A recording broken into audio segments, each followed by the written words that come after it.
Nashville Super Speedway. Nashville's exclusive home for NASCAR. 102.5 and 106.3. Checkered flag is in the air. Man, this is a win in the cup race. The Game. A Cromwell media station. Where you have a voice. He had a competent coaching staff. You just play terrible and you keep playing. And we have strong opinions. What a whiny freaking crybaby response.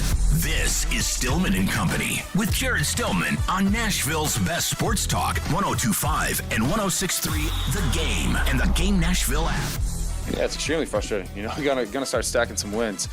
You can't go one for one throughout the season and get to where you want to go. So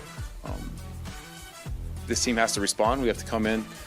Tough week this week, you know, going to London on the road, you know, new environment, new situation, but it doesn't matter. Going to have to find a way to get a win this week and then, you know, hopefully start stacking some after that. There you go. That was Tannehill. Boy, yesterday was a disappointing ball game. Stillman and Company, 102.5, 106.3 The Game. Streaming live on Twitter, Twitch, YouTube, and Facebook live from the Hiller Plumbing, Heating, Cooling, and Electrical Studios on a Titans Monday. And I got to tell you, yesterday was a disappointing ball game. And it was doubly disappointing for me because Louisville got the win on Saturday. So I had so much juice after that Notre Dame victory going into Sunday. All Titans had to do was take care of business. And they did the exact opposite. So here's where I want to start. Kids, gather round because Pawpaw has a story he'd like to tell. I want to take you back to October 17th, 2004. And you're thinking, what's this got to do with the Colts? On October 17th, 2004, the Titans lost to the Houston Texans for the first time in the existence of the Texans. The Titans had dominated them in 2002, and they had dominated them in 2003, and the Titans happened to be good in 2002, and they were good in 2003, and they were supposed to be good in 2004, and they were not. And I sat there at Nissan Stadium as a freshman in high school after a 20-10 loss at Nissan Stadium against the Texans and thought, the Texans? This team never loses to the Texans. The Texans are terrible. It's one thing to lose to Peyton Manning and the Indianapolis Colts.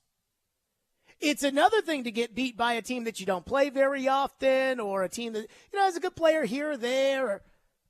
But the Texans, and that was a moment in time where ninth grade Jared realized the Titans, who had been incredibly competitive for 4 of the first 5 seasons that they had been the Titans, were in fact bad. That Titans team that started the year, a lot of us thought they were going to make the playoffs that year. A lot of us going in thought that, you know, they were going to pick up right where they left off. Finished 5-11. And that included a meaningless Week 17 victory. That loss yesterday, for me, was October 17th, 2004, all over again. This is a bad football team. I can't even peg the problems on one thing.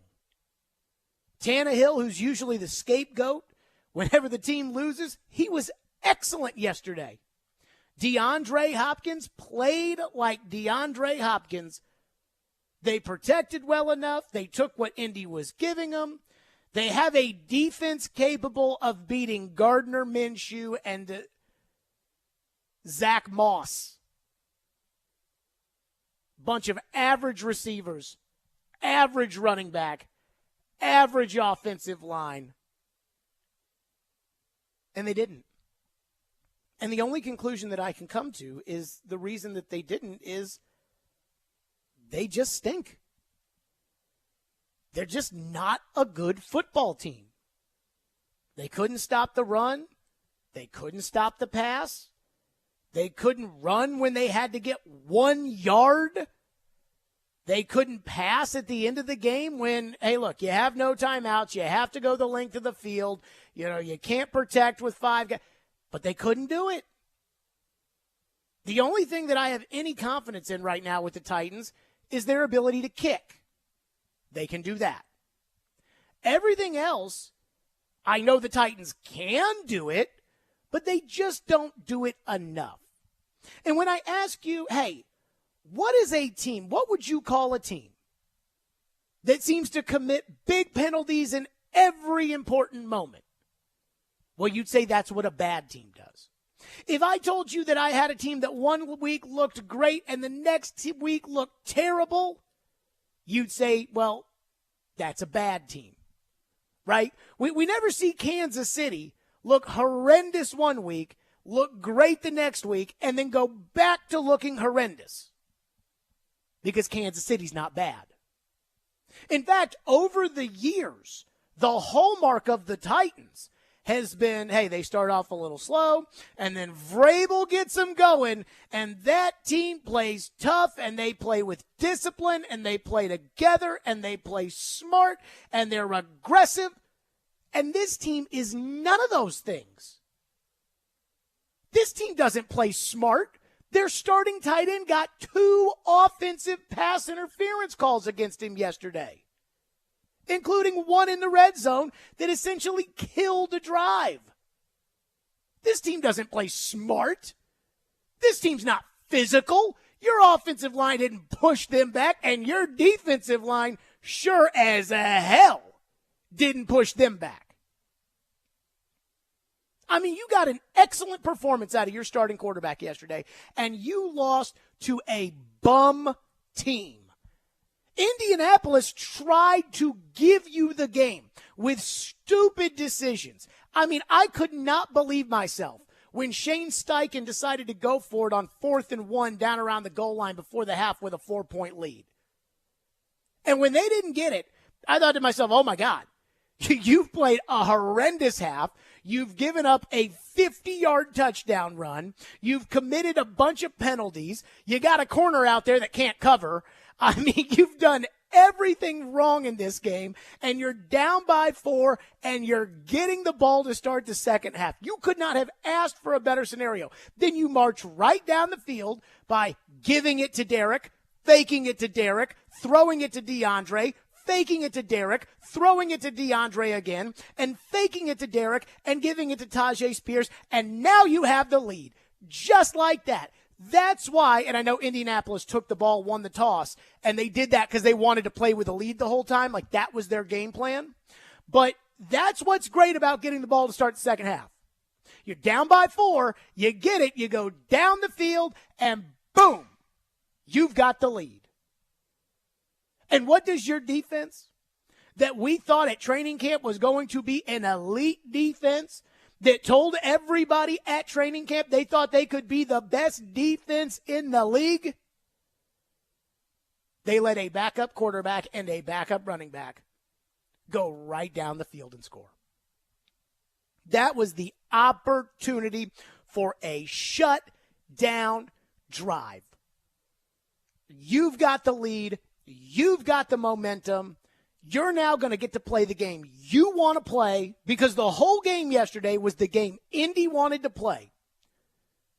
They were going to let you move the ball up and down the field, and they were going to hold tough in the red zone, and their goal was to win in the red zone. And they can't play that way if you've got a 10-point lead and you can start milking the clock, or you've got an 8-point lead or something like that. Now they got to change the way they play. And that was your opportunity. And your defense, with all that money that you paid Jeffrey Simmons, and all that money that you give Kevin Byard, and all those draft picks, and all that money that Arden Key got, and your defense can't get off the field, you give up a touchdown. I mean, they're snapping the ball, they're pushing your guys back 3 or 4 yards. This is the Colts, people. This is in Indianapolis, and boy, did I get it from the Colt fans after the game. That's a 7-win football team. You know, again, it's one thing when you play a Cleveland Browns team that has truly an elite defense with a superstar player. That's one thing. It's another thing when you lose the first game of the season, quarterback was rusty, you had some protection issues, you're playing an NFC opponent you almost never play. Like, I didn't like it, but that's what. This is a team that you know. You know them. You know what they're capable of. You know their players aren't that good. You know you normally beat that team. That team didn't have a DeAndre Hopkins on it. That team didn't have a Derrick Henry on it. That team didn't have an A.J. Brown on it. And yet they just go right up and down the field, and they just do whatever they want to do. And so yesterday, watching the game at home, I felt the exact same way that I felt when I was in high school and I watched the Titans, who had been competitive for 4 out of 5 years. And even the year that they didn't make the playoffs and they finished 7-9 in 2001, they were still kind of a competitive team. They just lost a lot of close games and had some injuries. But I never thought that that team was bad. 2004, when they lost to the Texans to go to 2-3, I sat there watching that terrible Texan team beat the Titans, and I thought, this Titans team's terrible.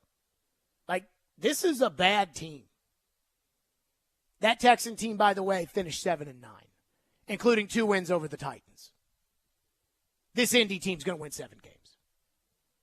This is not a good football team you lost to yesterday. And that was such a big game.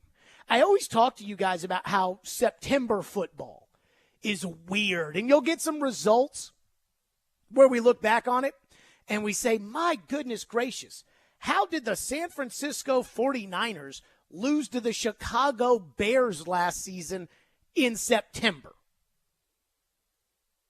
But we're not in September anymore. We're well into October. This is the meat of the season.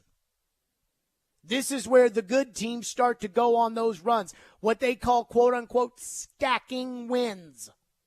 This is where those teams start to do that. It doesn't look like your team is going to be stacking any wins anytime soon.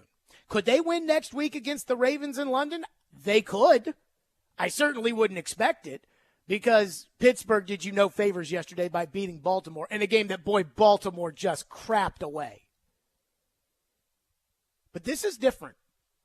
This is different than the Saints lost where, if this one play hadn't happened, then they would have won. Or, if this one play and this ref's call. And this is different than the Browns game, where they just had a bad day and it was a bad matchup and they had a bad scheme. And this was you walked into that building with every opportunity to win given to you. And not only did you not win the game, you didn't take advantage of anything that was given to you. You're playing a backup quarterback and a backup running back? And you can't force a punt outside of the first drive of the game?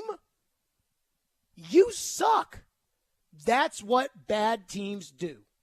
And before the Titans turn around and win a game next week and everybody feels good about them at 3-3 going into the bye, and people say, well, Jared, you said if they could get to 3-3 at the bye, they'd be okay.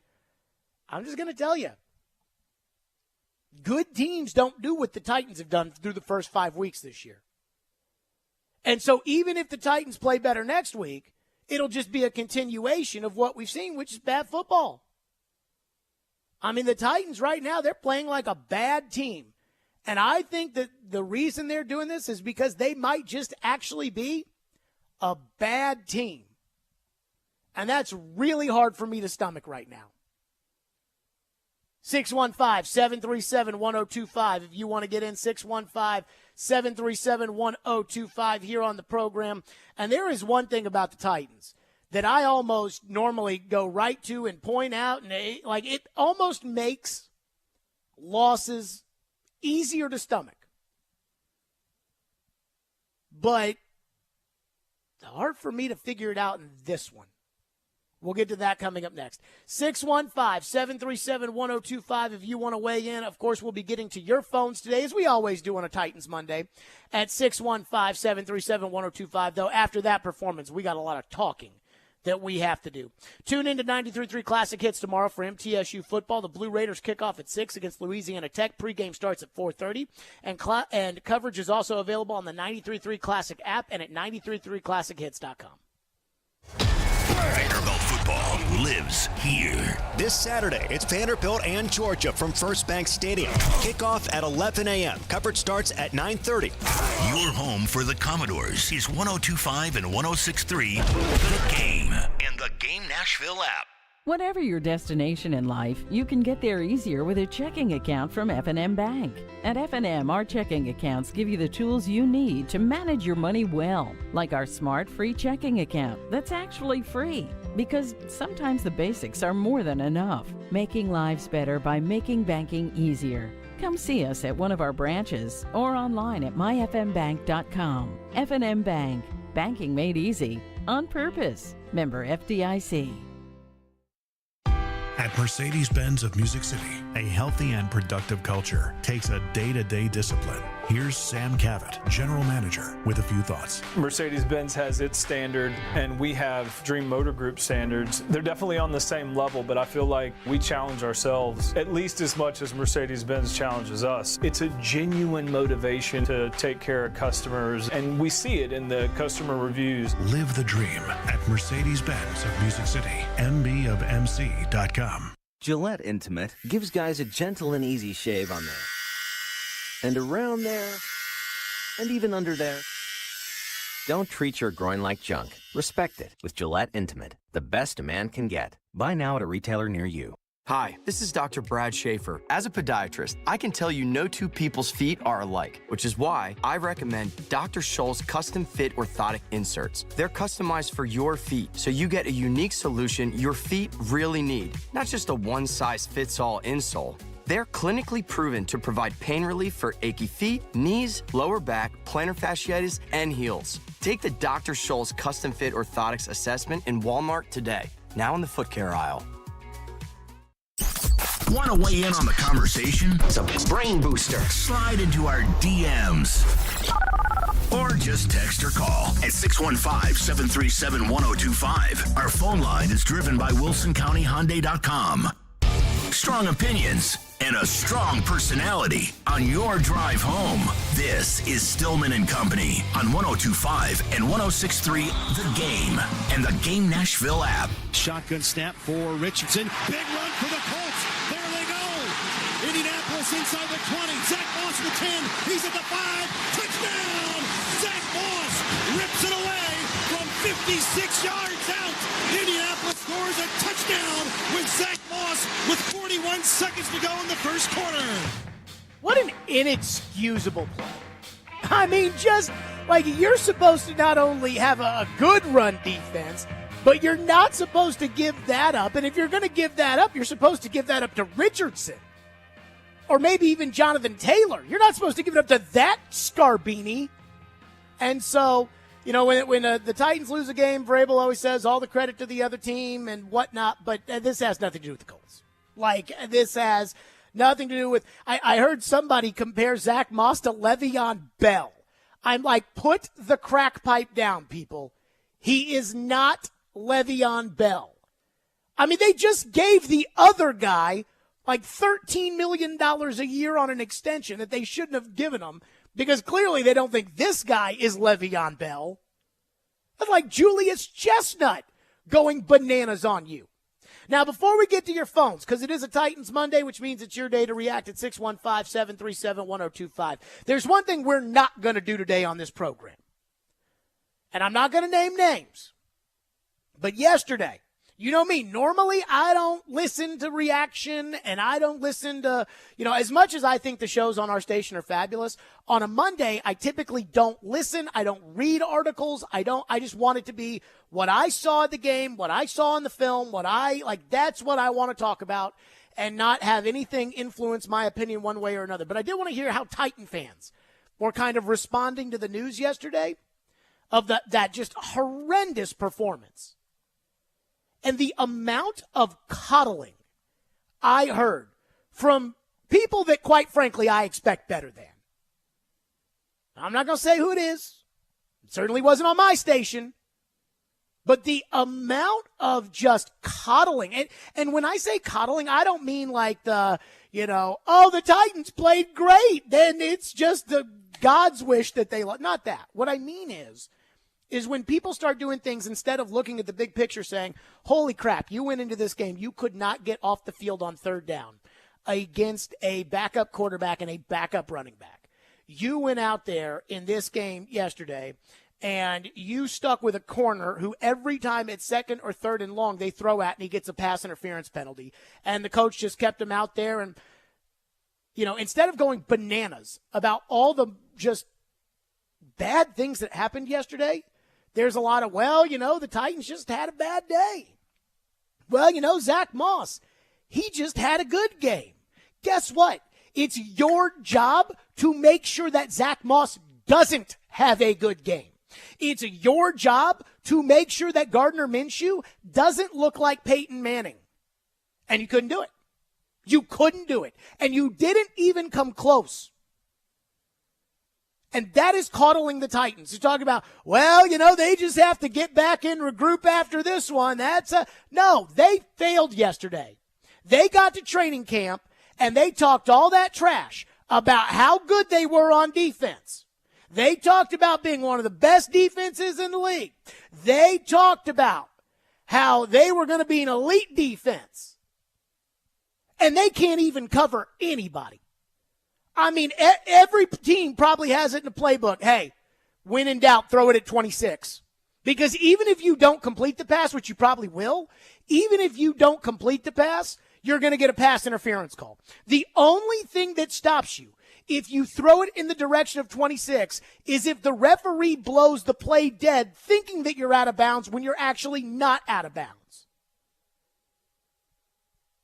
And yet nobody after the game will say anything about it, except the coach, who's the only person who during the game can do something about it. This is a soft football team. It's a soft football team that is afraid to call each other out. And that is a Vrabel thing. And it's not a Vrabel thing that, he doesn't want guys to push other guys or hold other guys accountable or anything else. It's a Vrabel thing that he can be the only a-hole in the room.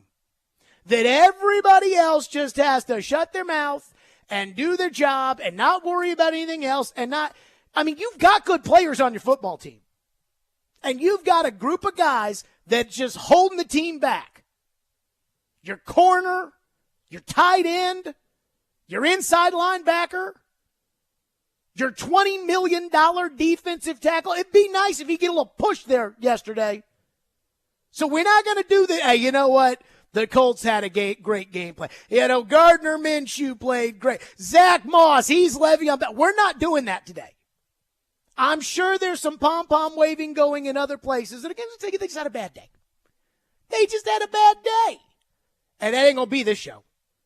Because that loss yesterday was a lot more than just having a bad day.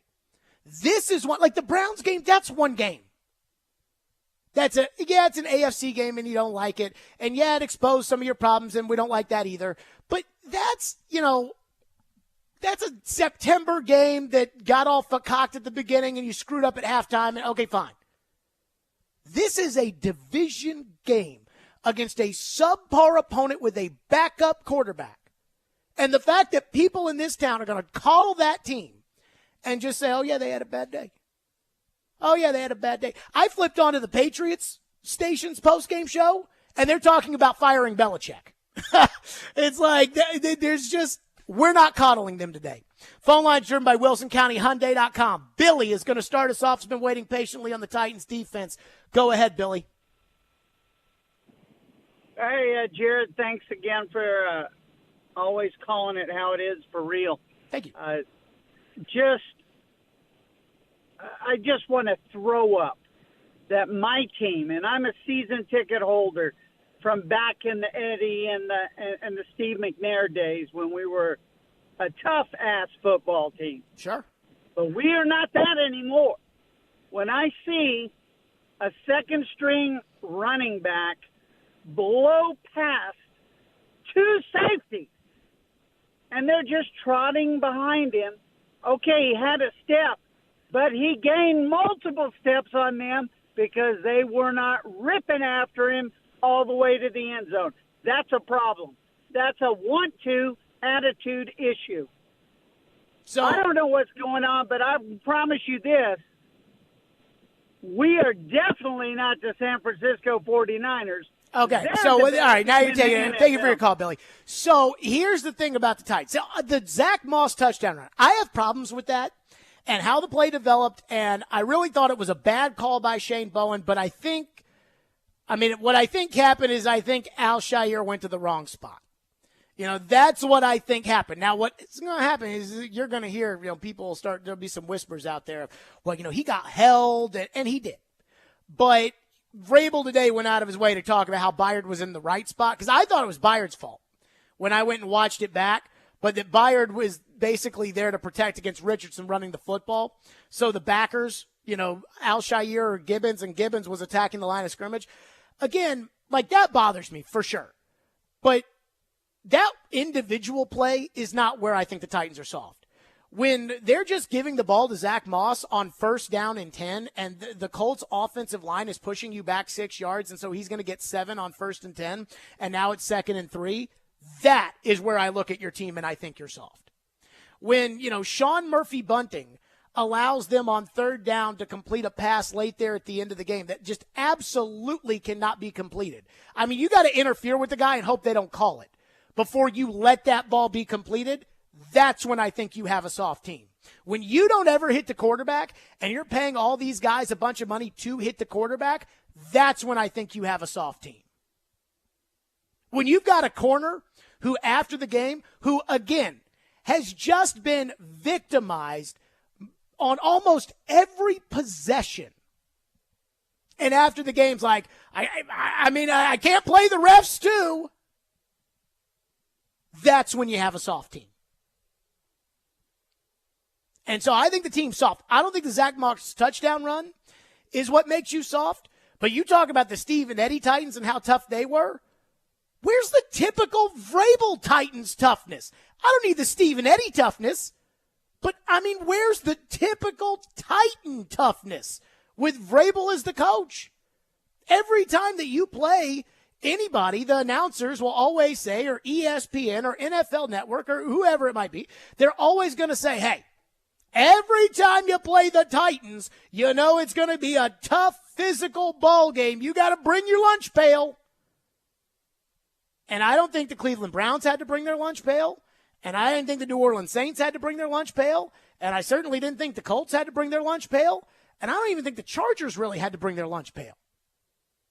And the Bengals, we went over that game about why we didn't get too, worked up one way or another about that. It's a disgrace how soft this team has gotten. They've gotten soft. And it's disheartening because they got a lot of dudes that I go to war with, like Derrick Henry and Ryan Tannehill and DeAndre Hopkins, and around it, it's just soft. 615-737-1025. We're back to your phones. 615-737-1025 on a Titans Monday. Plus, I normally get really, really mad about this one thing, and I'm not really, really mad about it. Not yesterday. We'll get to that coming up next. 615-737-1025 on a Titans Monday. This week's best deal is half off a $50 gift card for Big Play Hendersonville. They offer everything from bowling to laser tag, indoor go-karts and bumper cars and arcade, fantastic food, and more. Right now, you can get half off a $50 gift card at theGameNashville.com/deals and check out all they offer. All the big plays. And we are done. Vandy 24-21. All the big stories. I'm sure Vandy will be a much better team if Clark Lee is the coach. All in one place.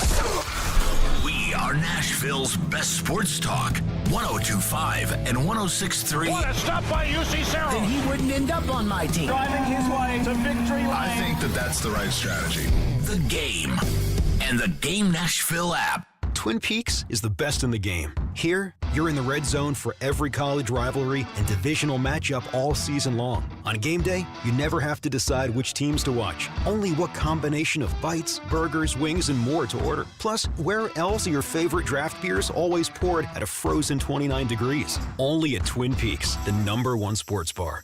Stick around after the sun sets. Twin Peaks is open really late. Wind down with bourbon and late night bites. Only at Twin Peaks. You know that feeling you get when your team goes big? You can get that same feeling on Zen Sports, where you score with cash rewards every bet you make. Earn cash rewards on your betting volume each month, and even more cash during your 15-day welcome bonus period. So say goodbye to deposit bonuses that turn into deposit nightmares, and say hello to a better sportsbook experience and real cashback rewards. Zen Sports. Betting just got better. Gambling problem? Call 1-800-889-9789. Terms and conditions apply. Must be 21 and up and in Tennessee to bet. When it comes to shopping for home and auto insurance, the companies that usually come to mind can only offer one coverage option. So, if you want to compare prices, you're forced to visit multiple websites just to get one quote at a time, but not with Zander Insurance. Zander is a broker that works for you, shopping dozens of top-rated companies to find you the best rates this year and every year so your price stays competitive, keeping your life simple and hassle-free. Compare rates all in one place at Zander.com, or for a more personal touch, call 800-356-1780. Hey, are you seeking relief? Maybe you just want to enhance your day or night. Did you know there are legal THC products available right here in Tennessee?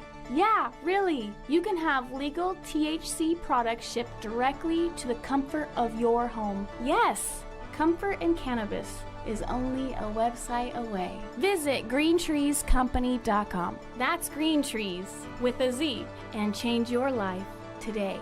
Exergen thermometers are proven to be more accurate than non-contact thermometers. With children back at school, keeping them healthy is important. Clinical studies have proven that non-contact thermometers are inaccurate and can miss fevers. Accuracy matters. That's why the Exergen thermometer is trusted and used by medical professionals. Exergen thermometers are available at Walgreens and other participating retailers. Choose a trusted and accurate thermometer for personal use. Learn more about why accuracy matters at Exergen.com. He knows Nashville sports. And you've got Mike Vrabel in what feels like sort of a back against the wall game. They're at their best. And he's not scared to tell it like it is. They need to go on the road and win a game. He is Outkick's Chad Withrow. 16 5-star players and 52 4-star players. Withrow joins Stillman and Company every Friday at 5. Brought to you by BetUS Sportsbook and Casino. They still have all of the talent. On 102.5 and 106.3 The Game and the Game Nashville app. Hey Nashville, this is Paul Feinbaum, and you're listening to Nashville's best sports talk, ESPN 102.5 The Game. How'd you like this decision? Yeah, I think, to me, it's the fourth quarter. You've been held to field goals. You need points. You need a touchdown. This is your chance, and you've got Derrick Henry in the backfield. Uh-oh, two men moving. Better reset. 4th and 1. Henry, well short.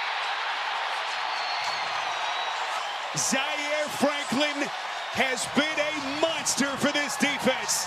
Well, we need to be able to pick up, you're not going to be able to block them all, but, you're going to have to try to stay on there and gain a yard.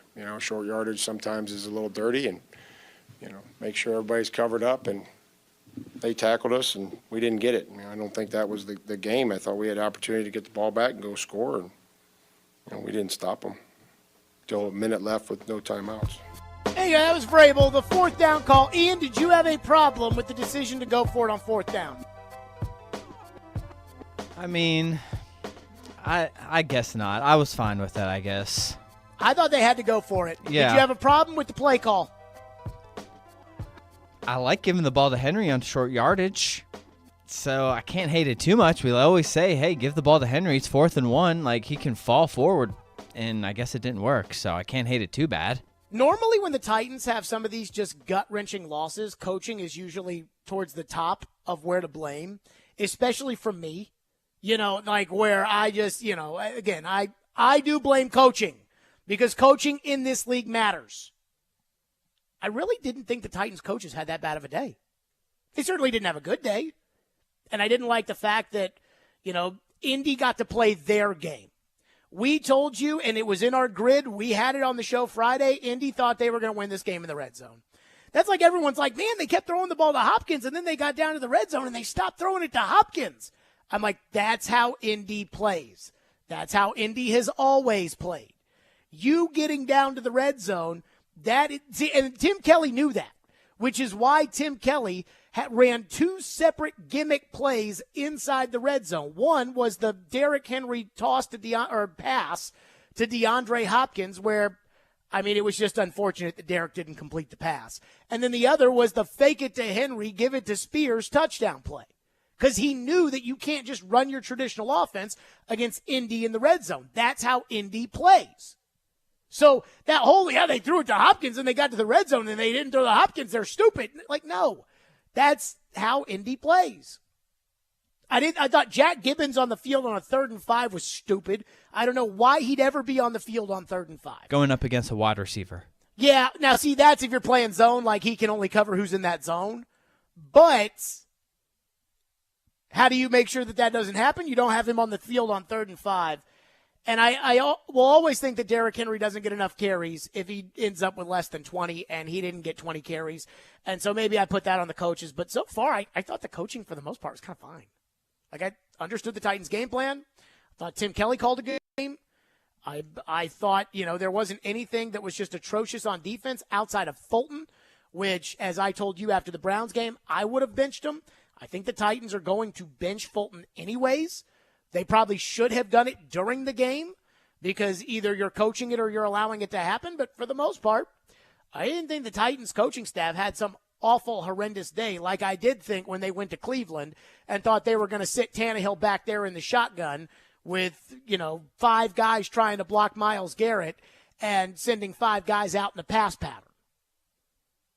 The team just didn't show up. The team just, guys like Azeez Al-Shaair, who should be good enough to be able to make tackles and run to the football, and that guy should be good enough to make you some plays. There wasn't one possible turnover that you could have had yesterday.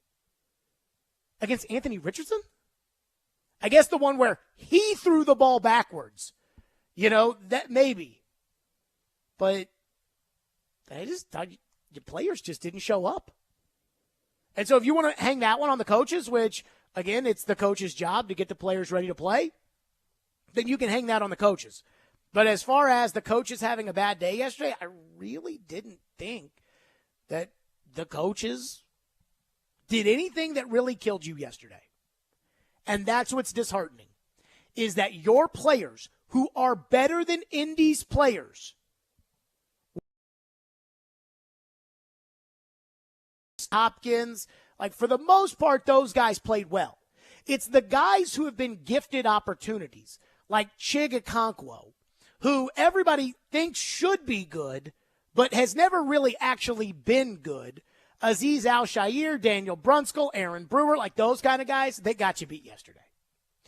Leonard is up next here on the program and has been waiting patiently on a Titans Monday. What's up, Leonard? Hey, Jerry. Thanks for taking my call, buddy. Sure. I know the Titans are getting brutal today from the fans. Yes, they got pushed over on the defense front.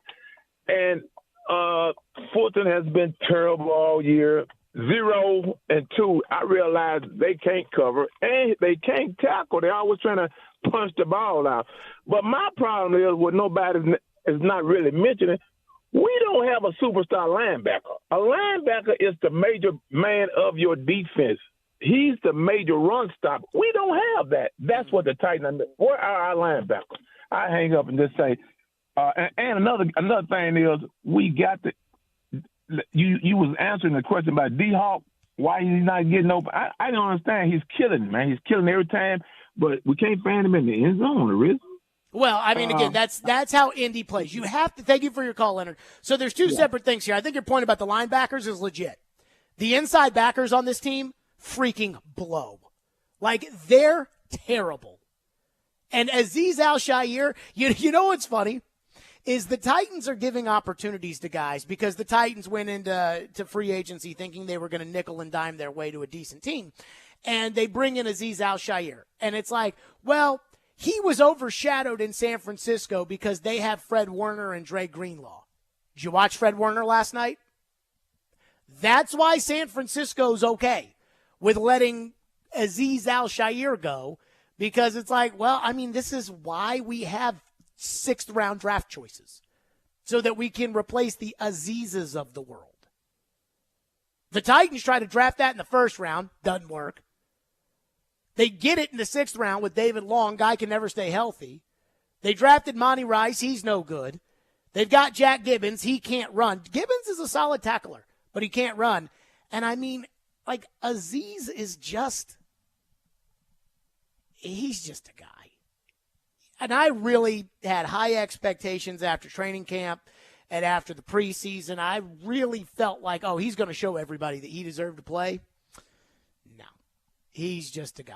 And when you bring up the point about linebackers, I kept telling you guys last week, all the names you know on the Colts, DeForest Buckner, and Buckner played okay yesterday, but again, they set him up on top of Brewer, and Brewer weighs 274 pounds, which, again, everybody just happens to ignore as a massive problem, and it just keeps being a problem. But that's a different discussion for a different day, or at least for a different part of the show. But all the names you know, right, like DeForest Buckner and Shaquille Leonard, and the best player on that defense, and we told you this all last week, is Zaire Franklin. That is the best player on that defense. And he made every play yesterday. And you do not have an inside backer that runs the ball like that.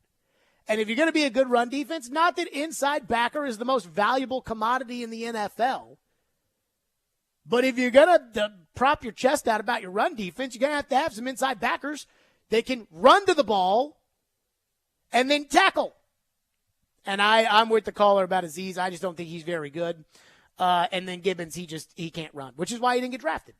Let's go to Mike, who's up next on Ryan Tannehill. Thank you for calling, and thank you for waiting. What's up, Mike? Hey, thanks for taking my call. I'm just so tired at this point of after a game in and going on Twitter. Honestly, I deleted Twitter last night because I'm just so sick and tired of seeing all this negativity. But everyone is so down on Tannehill after this game. And I knew the second that he threw that interception, just like in the Bengals game, people were going to use it against him, even though at that point in the game, like, what's he going to do? I mean, other than the Saints game where he didn't play particularly well, he's been really good all season. But everyone is just like, oh, trade Tannehill. I want to see Malik Willis. I want to see Will Levis. I'm just tired of all the anti-Tannehill sentiments here recently. And because, I mean, if you cannot watch the game in its entirety yesterday and say Tannehill was one of the problems, because he did practically everything he could, and the line gave him a pretty decent chance to sit in the pocket and complete passes. Well, again, that's how Indy plays. Wasn't bad today. Just like that's, we got to remember, really and Mike, I appreciate your call. I think those are well-made points. And I do want to pick up your Tannehill thing here in a second. But people keep talking about, the line gave Tannehill a good chance. That's how Indy plays. Like, that's how Indy plays. What Indy wants you to do is Indy wants you to have to earn everything that you get, but they'll give it to you. So you should be able to complete 6-yard passes and 8-yard passes and 12-yard passes, and you should be able to run the football, and you should be able to march down the field, down the field, down the field, down the field, down the field, down the field. You get to the 35, and then Indy, really compresses and plays you tight. And the hope when you play that style, that's the Tony Dungy Tampa 2. The hope when you play that style is that at some point along the way, you'll screw up. You'll fumble a ball. You'll throw an interception. Chigakonkwo will get called for offensive pass interference, which happened twice yesterday. I mean, those things will happen, and then either you'll be forced to kick field goals or you won't get to field goal range. So let's not give the line a gold star for yesterday's performance because, again, that's how Indy plays. And the game that you played was the game Indy wanted to play all week. But I do have a thought on the Tannehill thing. I want to pick that up on the other side. That's what we'll do next. And then we're right back to your phone. 615-737-1025. Stillman and Company on a Titans Monday. Hey, be sure to join me and TBD. Derek's going to be in London this week at Teddy's Tavern, located across the Bridgestone Arena Plaza, starting at 11:30 for what is essentially the post-game show. So the award-winning pregame show becomes the award-winning post-game show because obviously we're not going to be up at 4 o'clock in the morning to break down the Titans and the Ravens. So that'll be starting probably around 11:30 when the game ends. We'll be live at Teddy's Tavern across the street from Bridgestone Arena, and the pregame show, the award-winning pregame show, is presented by Parman Tractor and Equipment and the Beast Unleashed. Vanderbilt football lives here. This Saturday, it's Vanderbilt and Georgia from First Bank Stadium. Kickoff at 11 a.m. Coverage starts at 9:30. Your home for the Commodores is 102.5 and 106.3 The Game and the Game Nashville app. 20 years ago, when Genesis Diamonds came to Nashville, this was one of the most expensive cities in America for diamond jewelry. Our radical approach and no middleman pricing changed that forever. And now we're doing it again, this time with lab-grown diamonds. We were shocked to find out what the other mall stores and the other big radio advertisers were charging. For example, they sell their platinum 4-carat VS2 lab-grown earrings for $13,480. Ours are 40% less with better diamonds. Their 5-carat lab-grown diamond earrings are $17,950. Ours are half that price with better quality, 50% less at Genesis. Looks like they might be going back to the old ways. If they're charging this much on lab-grown diamonds, kind of makes you wonder what else they're selling at the same outrageous markup. Nashville, we are not going backwards. At Genesis Diamonds, our non-commissioned trusted advisors are here to give you all the information with details you can trust and prices you can count on. Genesis Diamonds, Green Hills and Cool Springs.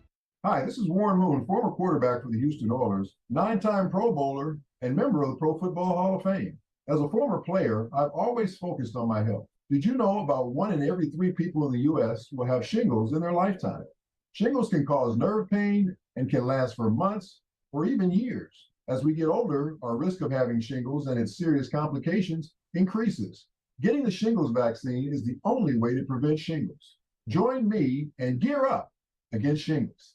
Are you drowning in credit card debt? Want to get cash out of your home's equity? Loan Pronto can do it now in less than a week. Hey, Willie Donick here. That's right. Loan Pronto's Equity Express line of credit just got even faster. You can get $50,000, $100,000, even $200,000 in as little as 5 days. You don't even have to touch your primary mortgage. You can keep that 3% rate intact. Get just the money you need and pay off all those credit cards or get that home improvement project started. With this revolutionary program, you can access up to 90% of your home's value, and in most cases, there's no appraisal. Stop paying insane interest rates to the credit card companies and get tens or even hundreds of thousands of dollars in cash in as little as 5 days. Call Loan Pronto now for the even faster Equity Express line. 615-499-5780. That's 615-499-5780 or go to loanpronto.com. 615-499-5780. Equal Housing Lender, NMLS 1661781, subject to lender approval.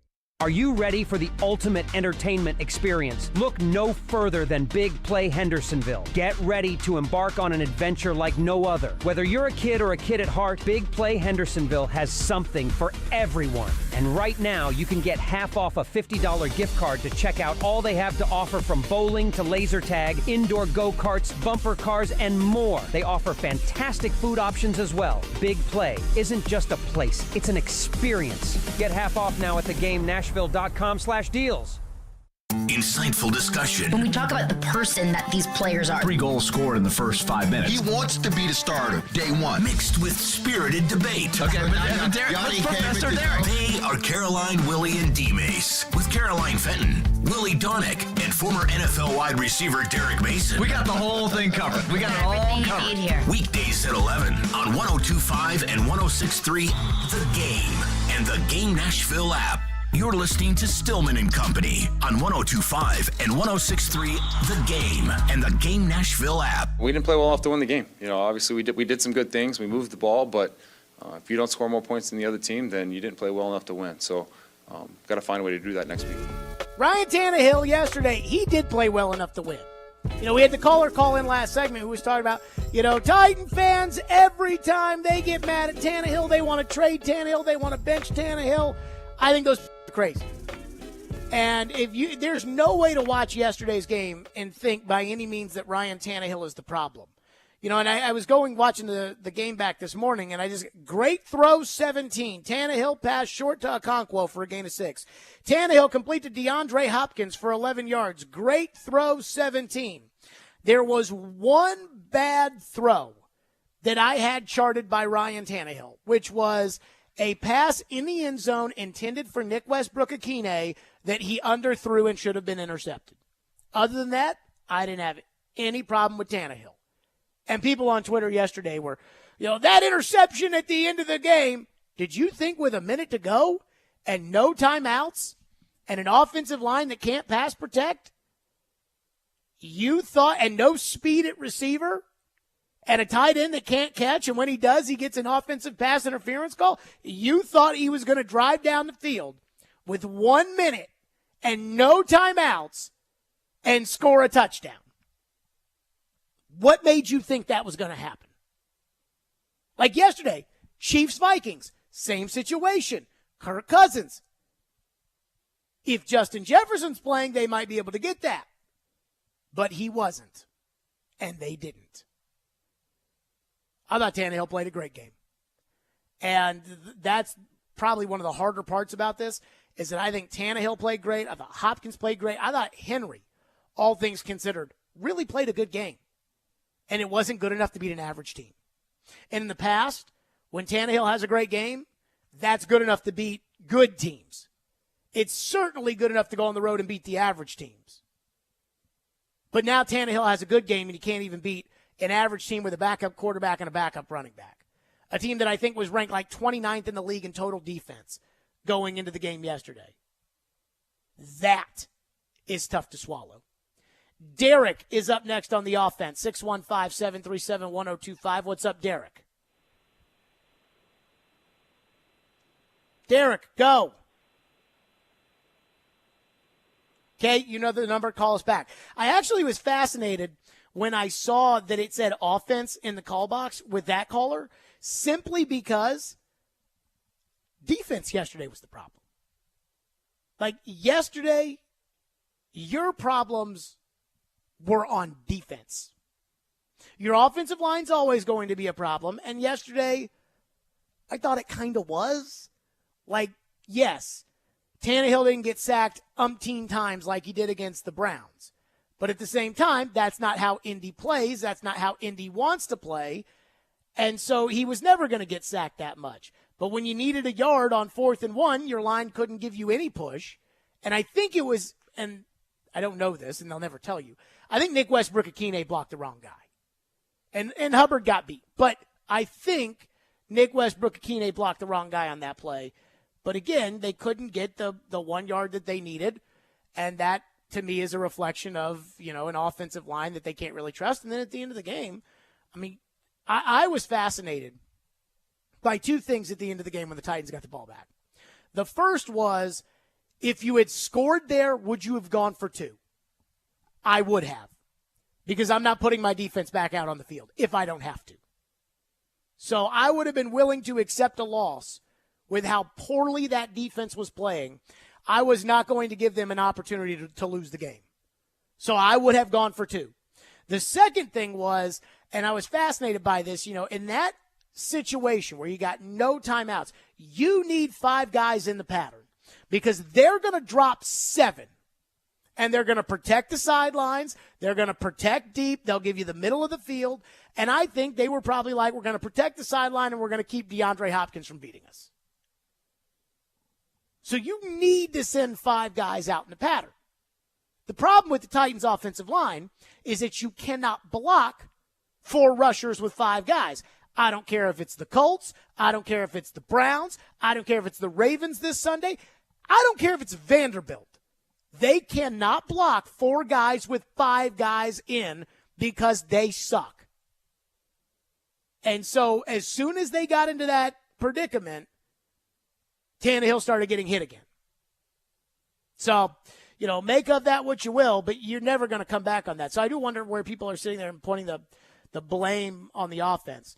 Will texts in and says, Jared, please address Derek Mason saying DeAndre Hopkins' catches were meaningless and that anyone can make those catches. Now, I don't know what Derek said. Ian, did you hear any of that? Not completely. No. I heard them talking about Hopkins, but it wasn't really necessarily about his hands, more so his just ability to stretch the field at this point. So I don't know what D-May said, so I can't comment on it. What I will say is this. We told you all week, Indianapolis lets you move the ball. They let you move the ball. And then when you get in the red zone, they clamp down. Bill Belichick's Patriots used to do it. Now, they did it differently, but they used to do that. It's the bend but don't break. What Indianapolis does, and they've done it for forever, is they play the Tampa 2, and they let you complete the ball underneath. They let you move the ball, and then they lock you down. And the reason they do that is because they're not going to give up a big play doing that. That's why that's why it was so easy to complete those passes to Hopkins. And so I don't know exactly what Derek said, and I can't speak for Derek, so I'm not going to try. But my interpretation, if Derek did in fact say that, that's probably what Derek was referring to. And I do not think that Derek is wrong. I do not think that, if that's what he thought. Joseph from Brentwood says that you said if the Titans were 3-3 after 6 weeks, they'd be fine. Do you stand by that? No, I do not. Because this team's soft. This team is soft. And if they're 3-3, they'll come back out of the break and they'll win a game against the Falcons, and then they'll turn around and lose the next game to the Steelers. I mean, I think right now, best case scenario, you're looking at Ryan Tannehill and Derrick Henry carrying you to 8 wins. And when I say best case scenario, that's not best case scenario. But most likely scenario, Ryan Tannehill and Derrick Henry carry you to 8 wins. John is up next here quickly. Thank you for calling. What's up, John? What up, Jared, man? Thanks for taking the call. Real quick, man, I know we're bashing the defense. The defense still only gave up 20 points. Obviously, they got that late field goal, but I thought it was the offensive line, my man. Tannehill, for the few throws that he had where he was, unimpeded or not under duress, made them. But for the most bulk of the game, man, Tannehill was making throws. He was getting smacked in the mouth after making them. He was having hang in the pocket. I didn't think he had a really clear pocket to pass. And then the D-line, Jeffrey Simmons absent, Arden Key absent, Harold Landry absent. So I just thought, although the defense didn't play that well, but they still only gave up 23. Offense scored 16 points. It's got to be better. I'll hang up. Yeah, thank you for your call. I mean, I think the issue was the fact that the defense gave up, 429 net yards. They were 8 of 13 on third down. Good God. They averaged per pass. Again, 7 is probably like the line of good, bad in the NFL is 7 yards per attempt. The Titans were 7.2 yesterday. Indy with a backup quarterback was 8.7. And then the other thing, too, and we'll get to Fulton some more here in a second, but every time Fulton committed one of those massive pass interference penalties, it was like you could feel the defense just sink their heads. And the whole rest of the drive, the defense was on their heels, and that's how one guy can let everything down. 615-737-1025, 615-737-1025. I do want to get to Mike Vrabel because I don't think that the Titans coached poorly yesterday, but there is one thing that yesterday's game was screaming to me that is alarming and has got to be recognized by Mike Vrabel and the coaching staff. We'll get to that next. Stillman and Company right here at 102.5, 106.3 The Game. Every Wednesday at 8:30. Come on. Join Robbie and Rexroad for The Choice is Yours. 2 sports questions, 2 non-sports questions. They'll answer a couple of questions about life and sports. The Choice is Yours is built by Jarrett Companies. You have a choice. So when you have a need for site and utility work, fire protection, concrete and asphalt services, the choice is simple. It's Jarrett Companies. For more, visit JarrettCompaniesInc.com. The choice is yours. Wednesdays at 8:30 on 102.5 and 106.3 The Game and the Game Nashville app. ElectronicExpress.com. We make it happen. Pella Windows and Doors of Nashville invites you to support Breast Cancer Awareness Month by donating to Breast Cancer in Action. BRA's mission is to empower breast cancer survivors physically and emotionally by creating inclusive communities where all can grow in strength, resilience, and joy. Find it in your heart to donate by going to info@bragroups.org. Pella Windows and Doors would also like to thank their sponsors of their Putt for Pink Customer Appreciation event: Binks Lodge, the Nashville Predators, Apio Media, Little House Animal Hospital, Mid-10 Ford, and 102.5 The Game. 1 in 4 car batteries is weak and needs to be replaced. Let our professional parts people test your battery for free at O'Reilly Auto Parts. O'Reilly Parts. Now, your Game Center update. The Tennessee Titans saw their record fall to 2-3 on the season after losing to the Colts 23-16 yesterday. The Titans have been up and down to start the season, and quarterback Ryan Tannehill spoke after the game about trying to be more consistent. Yeah, we're working for it. We've had flashes of it, but we haven't been consistent. So that's going to be the work that we have to put in is being consistent, being able to play our type of ball week in and week out, and take the question marks out. Next up is a trip to London as the Titans face the Ravens Sunday morning. The Nashville Predators begin the regular season tomorrow in Tampa versus the Lightning. The team announced today that Roman Josi will be the team captain once again. Defenseman Ryan McDonough and forward Ryan O'Reilly will serve as alternate captains. Forward Denis Gurianov was sent to AHL Milwaukee over the weekend. Preds versus Lightning will drop the puck to begin the NHL season tomorrow at 4:30, with pregame at 3:30 right here on your home of Smashville, 102.5, 106.3 The Game. And don't miss the latest edition of the Commodore Hour tonight starting at 6 as Vandy head coach Clark Lee will stop by for his weekly visit. From the Game Nashville studios, this is Ian Safar. Live from the Hiller Plumbing, Heating, Cooling, and Electrical Studios. WPRT FM Pegram, WPUC HD2 Laverne. Broadcasting on Alexa. I appreciate that. And other smart speakers. 102.5 and 106.3. And the score! You can run different offenses. The doors on the board. Off the field, on the field. The Game. A Cromwell Media Station. Where you have a voice. He had a competent coaching staff. You just play terrible and you keep playing. And we have strong opinions. What a whiny freaking crybaby response. This is Stillman and Company with Jared Stillman on Nashville's best sports talk, 102.5 and 106.3 The Game and the Game Nashville app. Stillman and Company, 102.5, 106.3 The Game, streaming live on Twitter, Twitch, YouTube, and Facebook live from the Hiller Plumbing, Heating, Cooling, and Electrical Studios on a Titans Monday. Titans losers yesterday to Indianapolis, and I think that's the right way to describe it. Losers. Now, I don't think Mike Vrabel coached a bad game yesterday. Were there little things here and there that drove me crazy? Absolutely. And I do blame Mike Vrabel for Christian Fulton, because at some point they got to stick his ass on the bench. And we'll get to Fulton more in a little bit. But I am very concerned. And this is what I am concerned about. Not, does Vrabel know how to run the organization as the head coach? Does Vrabel know how to, does Vrabel know how to draw up a game plan? I'm not worried about that. I don't think that Mike Vrabel's message is getting through to the players anymore. And I thought yesterday's game was a perfect example of that. Mike Vrabel, after the game, and the Titans have always kind of had this issue with Vrabel of zigging and zagging. When they're supposed to zig, they're supposed to zag. And when they zag, they zig, and it's just very frustrating. But after the game, Mike Vrabel talked about what his message to the team was the entire week after that big Bengals win. And you tell me if it sounds like something they listened to. Try to get on a streak and try to get something going and try to talk to them about the things that you do when you win and try to, validate it. That was the whole message. The entire week was validating how we need to play and what we need to do. That was our whole message all week. Was we know the things that we need to do to win. We know the things that we do are going to cost us and we're going to lose. So this week we got to focus on doing those things, and Indianapolis just ran the ball right up the middle every play.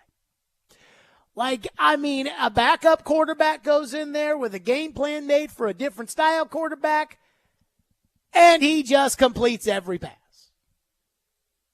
Every time I hear them talk about a Mike Vrabel football team, it's always, when you play the Titans, it's going to be a tough, hard-working, physical team.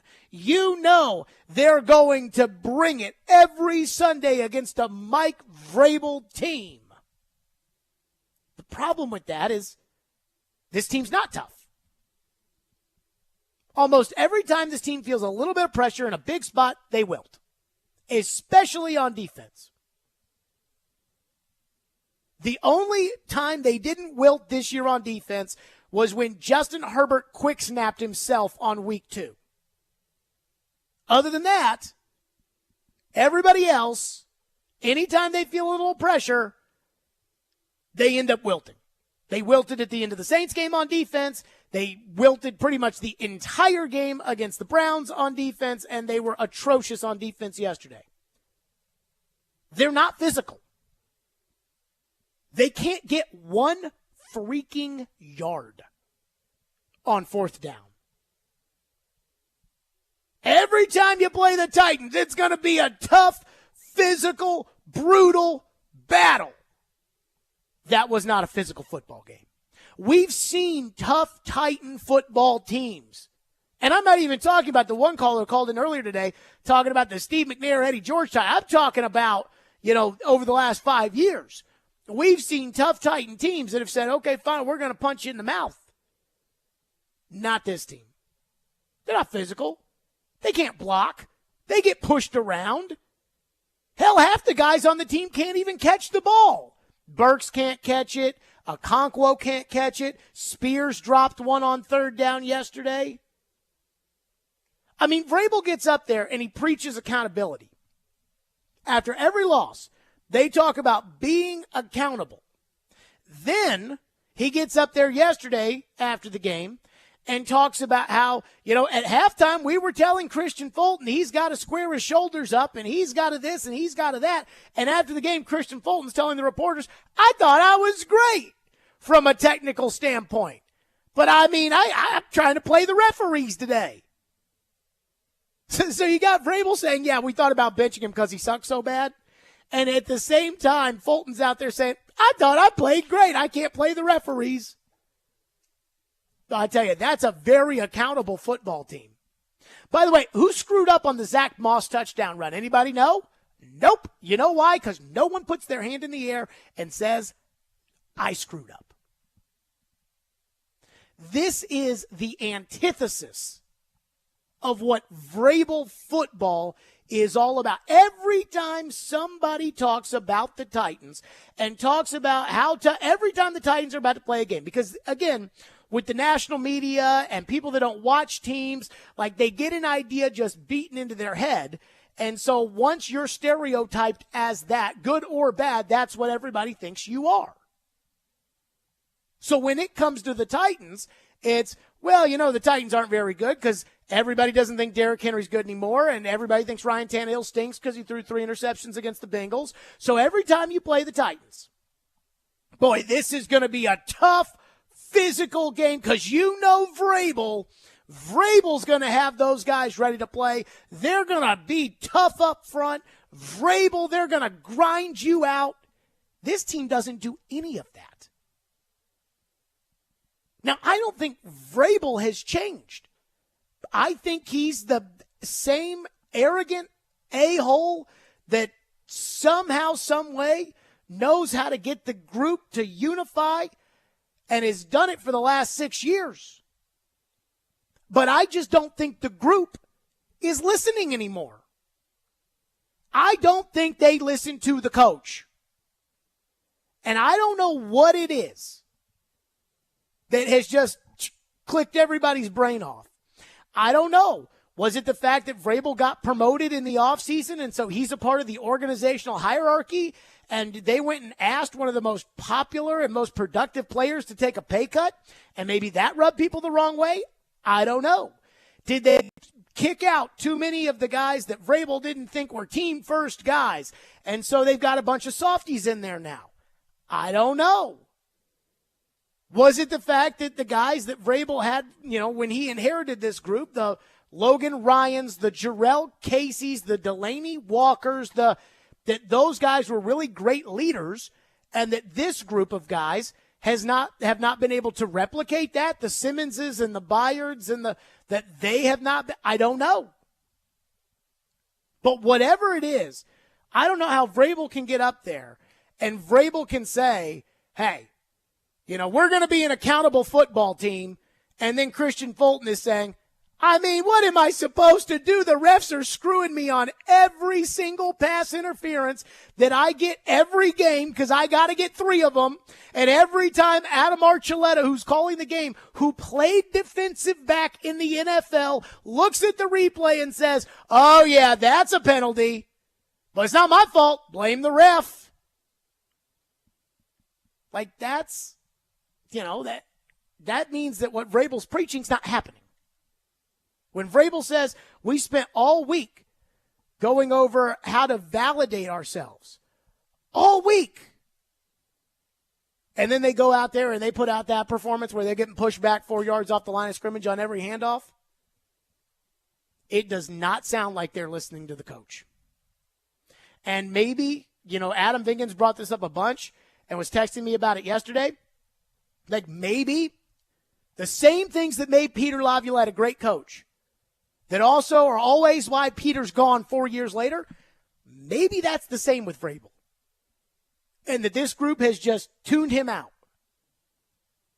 Now, I think that when you've got a group that tunes out the coach, you have one of two choices. Either you replace the coach or you replace the players. I think the Titans might be better off replacing the players than replacing the coach. But that's a different discussion for a different day. Right now, what I'm seeing, what I'm hearing, what I'm looking at on the football field, I don't feel like I'm looking at a Mike Vrabel football team. And again, I've known Mike Vrabel for 6 years. Mike Vrabel has not changed. And it's amazing to me that Vrabel's issues of getting these guys to listen to him, that they may be some of the same issues that I feel he had with Belichick. Because it's obvious to me whenever the subject of Belichick comes up, Vrabel doesn't like Belichick very much. He'll never say it. But it is so incredibly obvious. And I wonder if this group is having maybe some of the same issues with him that he had with Belichick. The difference is they had Tom Brady, and I think all those guys, those were the type of players like Vrabel that even if they didn't agree with the coach, or even if they thought the coach was being a jerk, or even if they took so much pride themselves in running the operation the right way that it would never affect how they went about their business. But maybe these guys aren't built like that. So I can't tell you the why it feels to me that this group is tuning out the coach. I can just tell you that I get the vibe that this group is tuning out the coach, because what I hear and then what I see are two totally different things. And I've been hearing stuff for 5-6 years, and I've been seeing stuff for 5 or 6 years, and what I'm seeing is not lining up with what I'm used to see, what I am used to seeing in the past with Vrabel coaching these teams. And I still thought Vrabel had the ear of everybody in there. I mean, because there's no way that you put together the kind of performance they put together at Jacksonville last year in that final game of the season if that coach doesn't get everybody to believe. And what I was looking at yesterday was not everybody on the same page. It was not everybody being accountable. It was not everybody going out there to validate the performance they had the week before against Cincinnati. It was not everybody recognizing what it takes to be successful and doing those things and knowing what happens when you lose and not letting those things happen. Because a lot of the problems they've had in the past reared their ugly head yesterday. 615-737-1025, 615-737-1025. Now to Fulton. And he gets a whole topic on Titans Monday.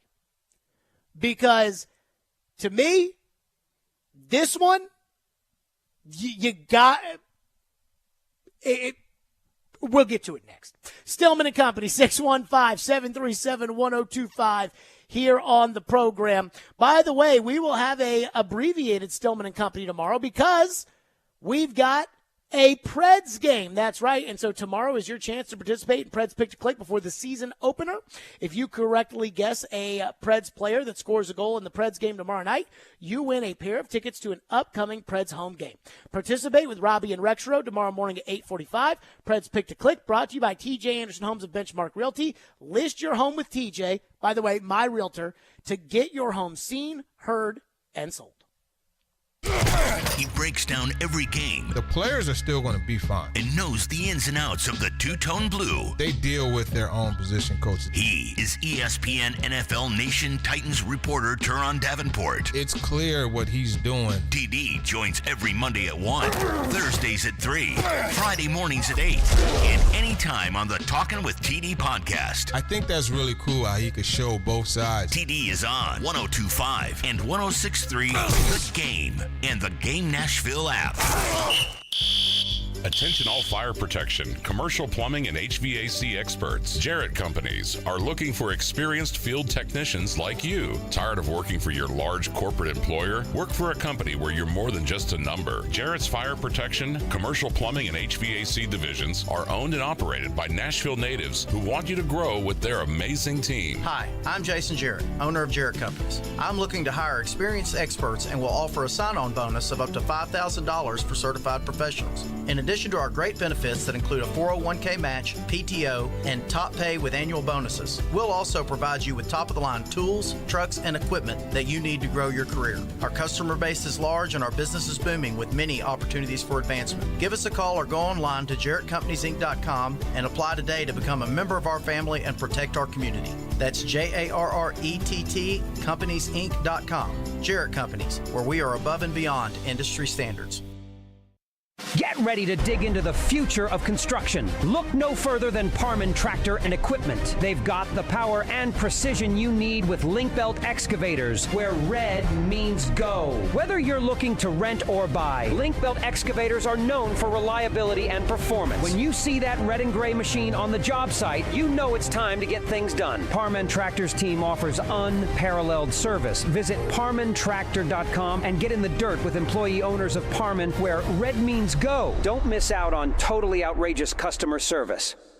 This year, Boys and Girls Club of Middle Tennessee celebrates its 120th anniversary. Through time, BGCMT continues to evolve to enable all young people, especially those who need us most, to reach their full potential as productive, caring, and responsible leaders. Because of your continued support, BGCMT has remained strong and is committed to supporting our youth and solidifying our mission and culture in new exciting ways for 120 years. Visit BGCMT.org today. At the Home Depot, Saturdays are about two things. Easy cleanup with the Ryobi 18-volt ONE+ Whisper Series leaf blower and football. That's right, Reese Davis. With variable speed, it has the power for when you really need it and just the right amount when you don't. And the ONE+ battery platform means you go from yard work to DIY in just a click, so you can get projects done faster. Which means more time for football. For football. Upgrade your Saturday with Ryobi and the Home Depot. How doers get more done. Anyone want to tell me what happened? Did you miss any of today's show? It's okay. It's fine. Don't worry. Subscribe to the Stillman and Company podcast on Apple, Spotify, and other podcast platforms, or by going to theGameNashville.com. All right, I'll give it a shot. Strong opinions and a strong personality on your drive home. This is Stillman and Company on 102.5 and 106.3 The Game and the Game Nashville app. Minshew puts a man under it, and that falls incomplete. There's the flag. Michael Pittman working against Christian Fulton. What a backbreaker this would be for Tennessee's defense. Spot of the foul, automatic, first down. Yeah, let's take a look at Fulton and see if he pinned Michael Pittman's right arm against his body as they're running down the field. I thought initially that Fulton was in really good shape. He's able to get up. Yeah, there it is. There's you see the hook of the left shoulder. Yep. And that's just one of those situations where he probably didn't impede him, but just don't put your arm around the shoulder pad, right? Just have the discipline to keep your hand out of it, and you're going to be able to make a play on the football. And a much tougher down and distance here. Shane Steichen looks down at that play sheet. Gardner Minshew, 10 of 13 for $145.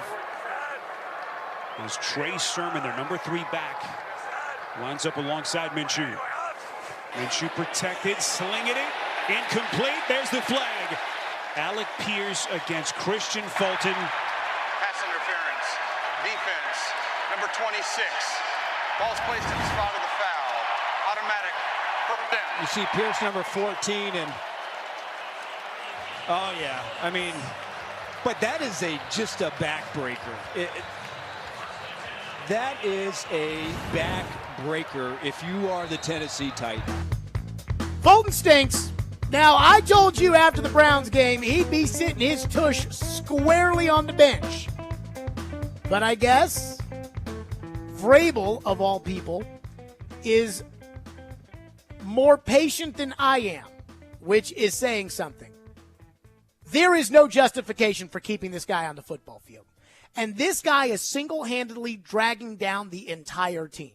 And it's not just bad enough that it's gotten to the point where every team goes into the game now thinking, hey, we're going to go target 26. Because that's exactly what the Saints did at the end of the game. That's exactly what the Browns did for pretty much the entire game. And that is exactly what Indianapolis did. It has now gotten to the point to where your defense can make a play to get them in 3rd and 55, and Fulton's going to get a pass interference call and make it a first down every time.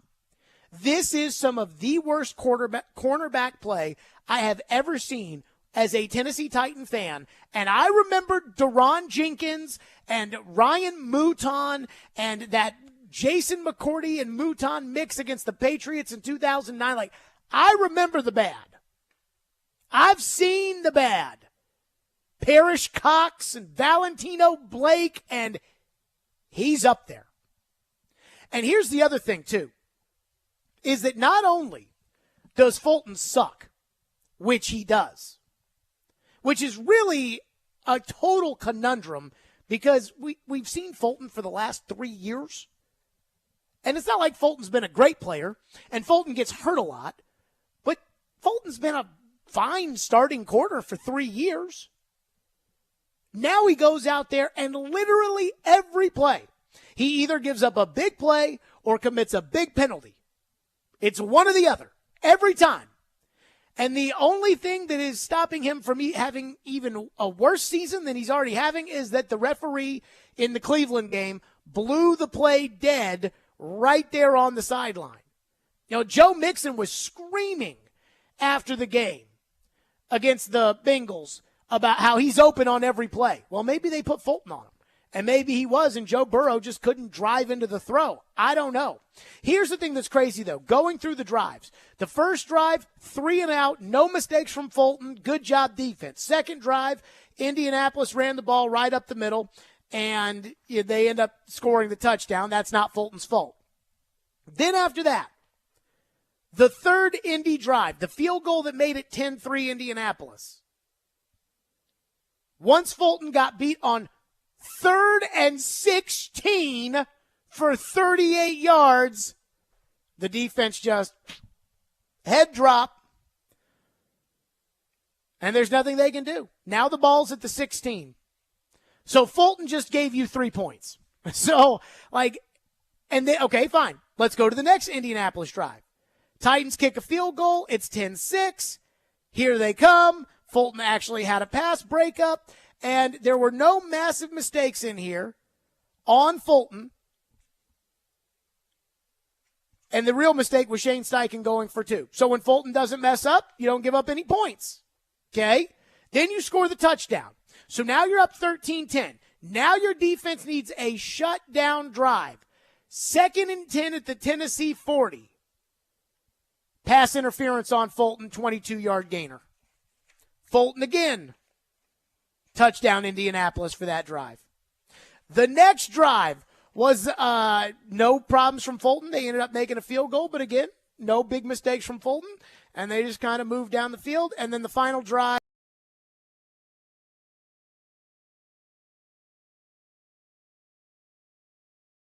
when in doubt, throw the ball at Fulton, and they get a pass interference call, and they gain 16 yards.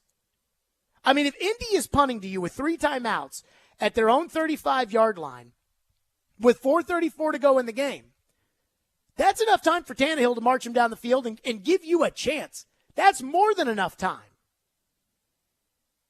But Fulton gives up pass interference call. And again, it's just like the defense everybody just drops their head.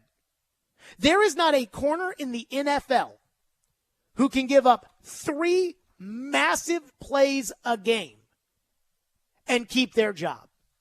The problem is Christian Fulton does it every week. And so I've decided that last pass interference, where you've got Adam Archuleta sitting there saying that is a backbreaker for the Titans. That's Vrabel's fault. Because how much more of this is Vrabel going to watch before he sits his tush on the bench? Because I would have already done it. And you're going to say, well, is Trey Avery better than Fulton? I mean, they played the Chargers with Trey Avery because Fulton was hurt, one of the umpteenth times that he's been hurt before. They played Trey Avery in a spot, and they didn't lose. And Avery didn't give up 3 massive X plays on third down. Trey Avery is not a starting caliber corner in the NFL. Trey Avery, I would argue, is not even a good caliber corner in the NFL or an average caliber corner in the NFL. But even below average is better than Christian Fulton right now. I mean, Murphy Bunting is an average corner, an average to below average corner. And the only reason people don't ever complain about him is because the guy across the way is so much worse. And so every time Fulton screws up, I'm done being mad at Fulton. Like, to me, Fulton, he should have been on the bench. But I just, at this point, don't know what else they could do other than benching him.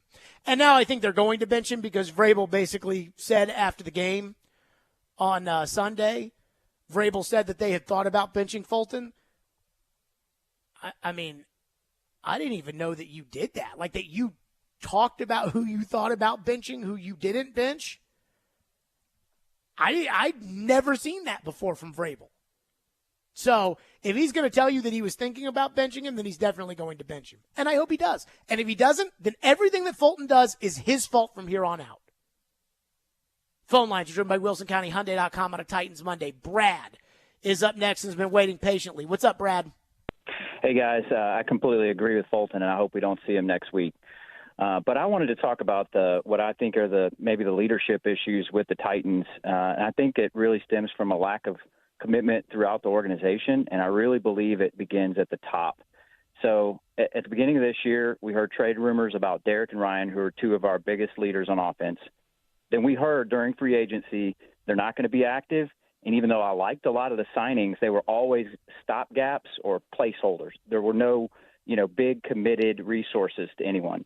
And then finally we heard all the drama about Kevin Byard, asking him to take a pay cut or he could be let go. So I think it's really easy to see that, the team's lack of focus, it's easier to get there when you look at all the things that added up at the beginning that really just didn't seem like the leadership was committed to this team in the first place. So I don't know. It's frustrating, but I just kind of was putting all that together, and I really do believe it comes from the top. I actually have thought something similar. Thank you for the call, Brad, about the firing of John Robinson and the way that it was handled. And I do wonder if that has just completely sucked out the mood of the organization in terms of how, how do people have faith in the organization as a whole? At that point, is it really everybody, toting the rope together? Is it everybody needs to be watching their back? Is it, well, this guy told me that he believes in me, but this guy might not even be here in 5 minutes? I think there's something to that. I have thought that, and I think that and I'll say this, because I've done a lot of talking lately. And you know that I have all the respect in the world for Amy Adams Strunk because of the way that she treated Floyd when Floyd got sick.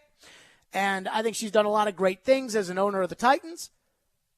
But I think that there is a reputation right now that the Tennessee Titans cannot be trusted.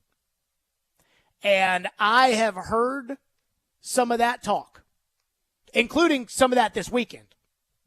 I heard some talk about people that just don't feel like, and there's all this talk, you think we talk about it. Of course the players think about these things when it's like, did Vrabel really like that guy? Vrabel didn't like that trade. Vrabel wasn't on board with that. Vrabel did, when it comes to him and John Robinson, and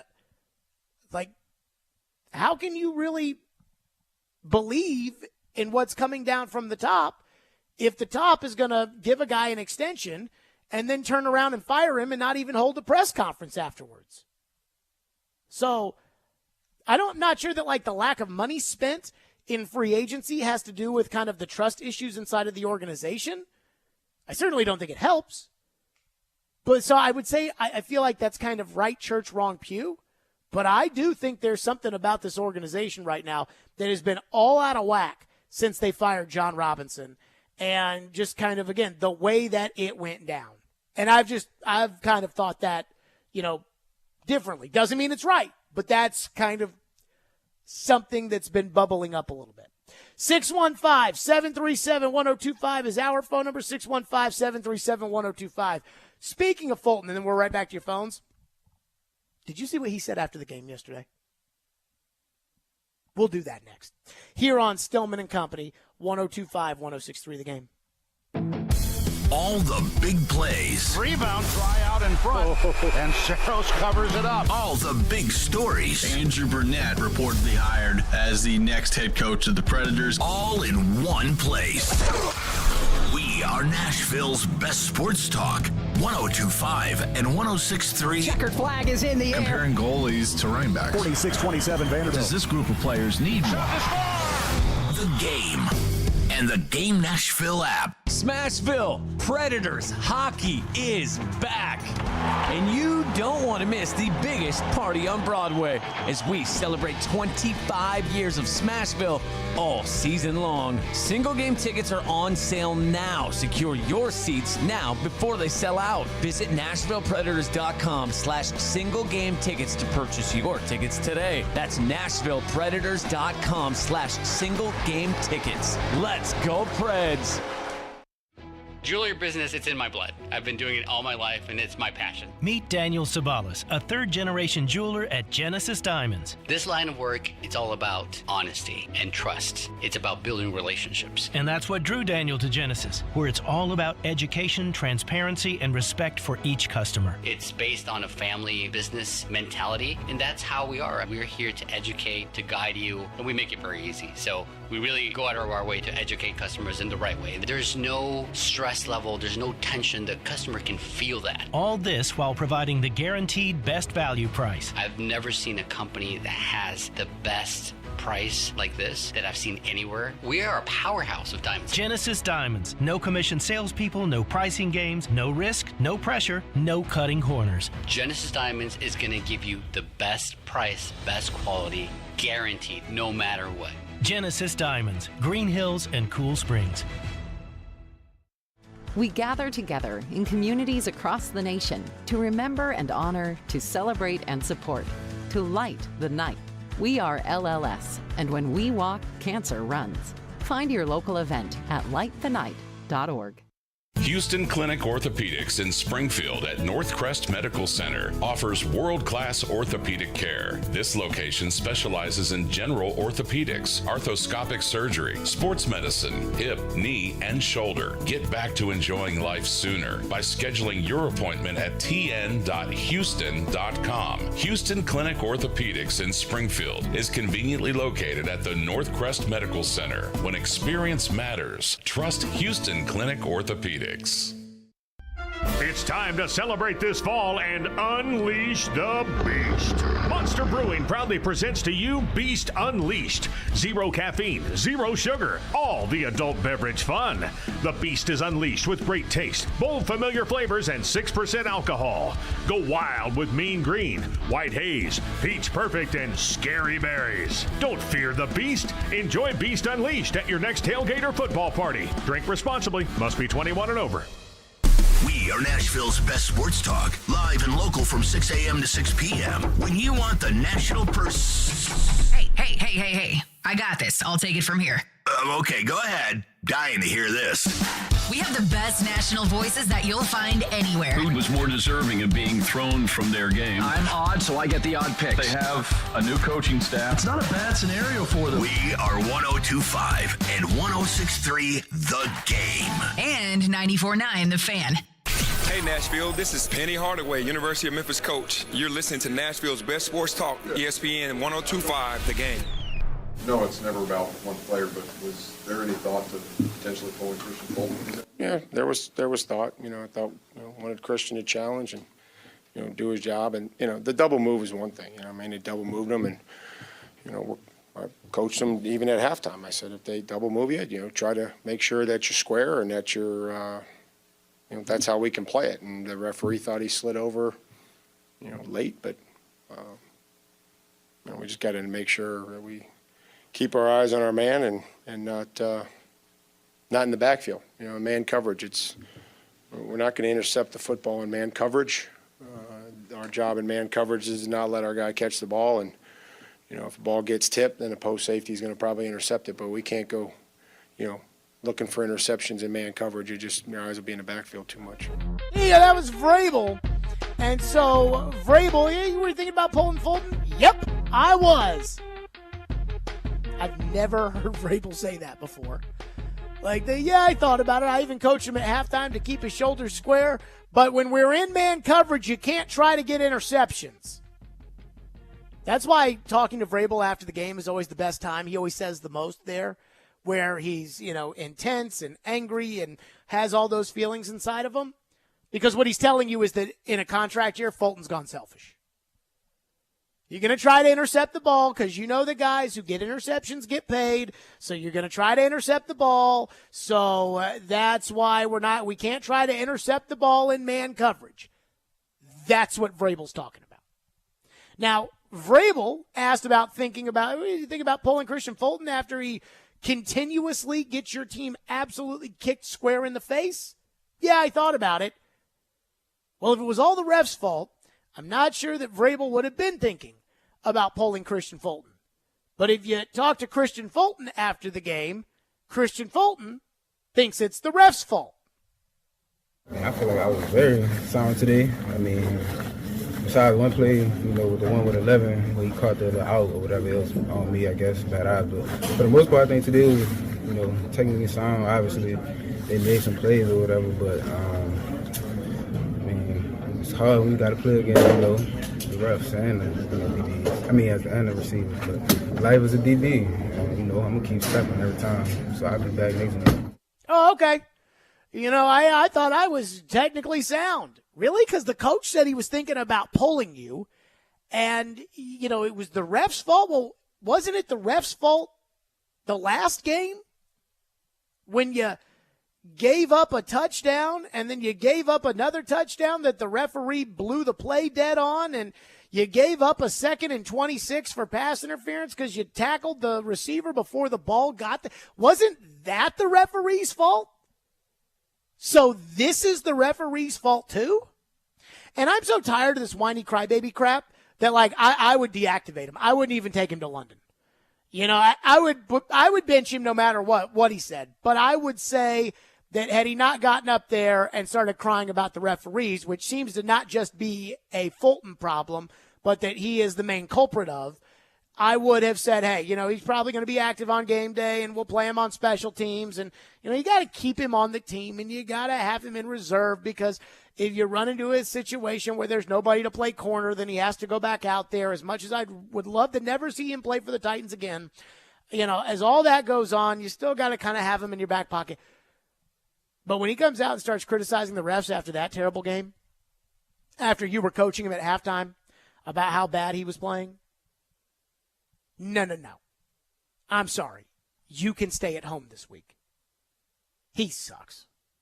Brandon texts in and says the second PI call on Fulton was horrible. Pittman runs right through Fulton on that play. Not really sure what else Fulton is supposed to do. Well, you may think that that's horrible, but that is, in fact, legal for the receiver to run right through the DB. And I know that it's legal. And Fulton knows that it's legal. And Shane Steichen, the coach of the Colts, knows that it's legal. And you want to know how I know all of those things are legal and how I know Steichen knows it's legal and I know Fulton knows it's legal? Ian, do you know how I know that that's a legal play for the receiver? I think I have an idea. Because A.J. Brown did the exact same thing to him last year at Philadelphia, and in the exact same situation, Fulton got called with PI. You cannot stop the receiver from running. The receiver is allowed to run through you. He can't push off you, but he is allowed to run through you. And the rules are not fair. It is not 50-50 when it comes to DB and receiver. But those are the rules. Because I remember being just as mystified last year when AJ ran right through him in Philadelphia and they called PI on Fulton. And I thought to myself, I mean, what's he supposed to do? AJ Brown is a freaking tank and Fulton is, small. I mean, what's he supposed to do here? Those are the rules. And I believe in that broadcast, Fox had Mike Pereira, who was like, yeah, he has to run with AJ, and AJ is allowed to run through him, but he can't just stand there, because then couldn't every DB just get in the way? Kind of like a pick play, right? Like, as long as you don't touch the guy, it's fine. Couldn't every DB just then get in the way of a receiver? You never have a throw down the field.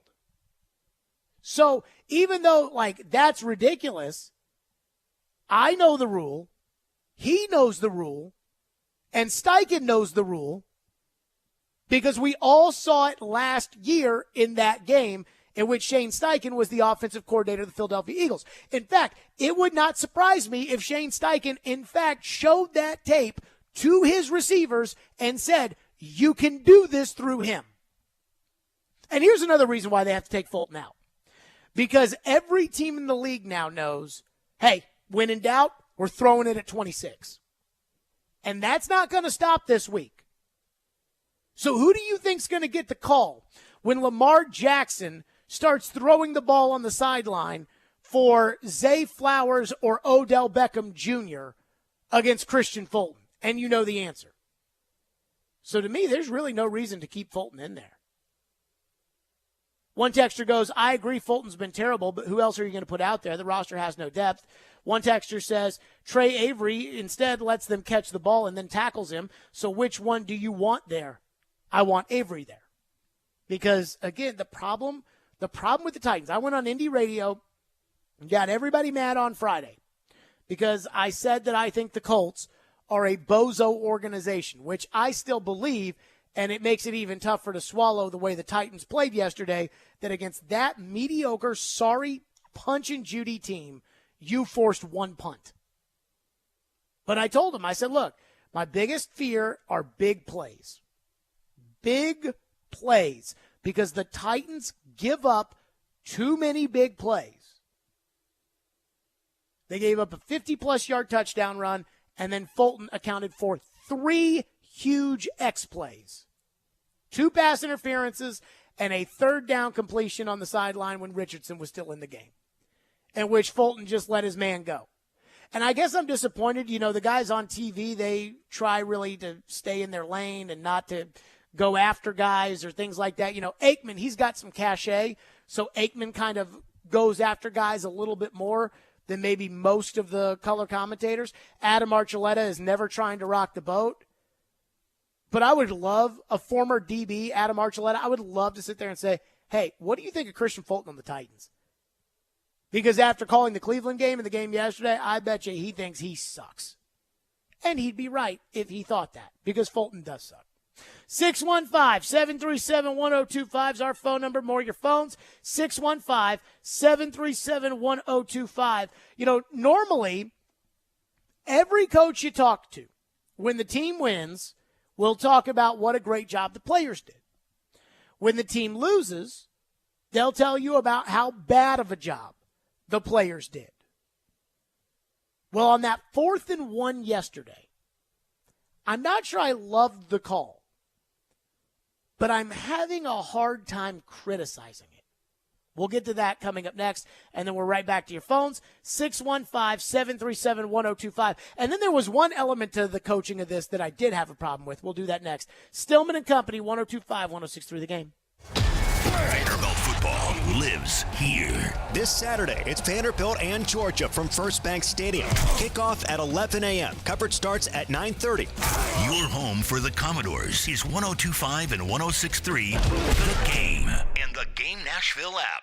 Twin Peaks is the best in the game. Here, you're in the red zone for every college rivalry and divisional matchup all season long. On game day, you never have to decide which teams to watch, only what combination of bites, burgers, wings, and more to order. Plus, where else are your favorite draft beers always poured at a frozen 29 degrees? Only at Twin Peaks, the #1 sports bar.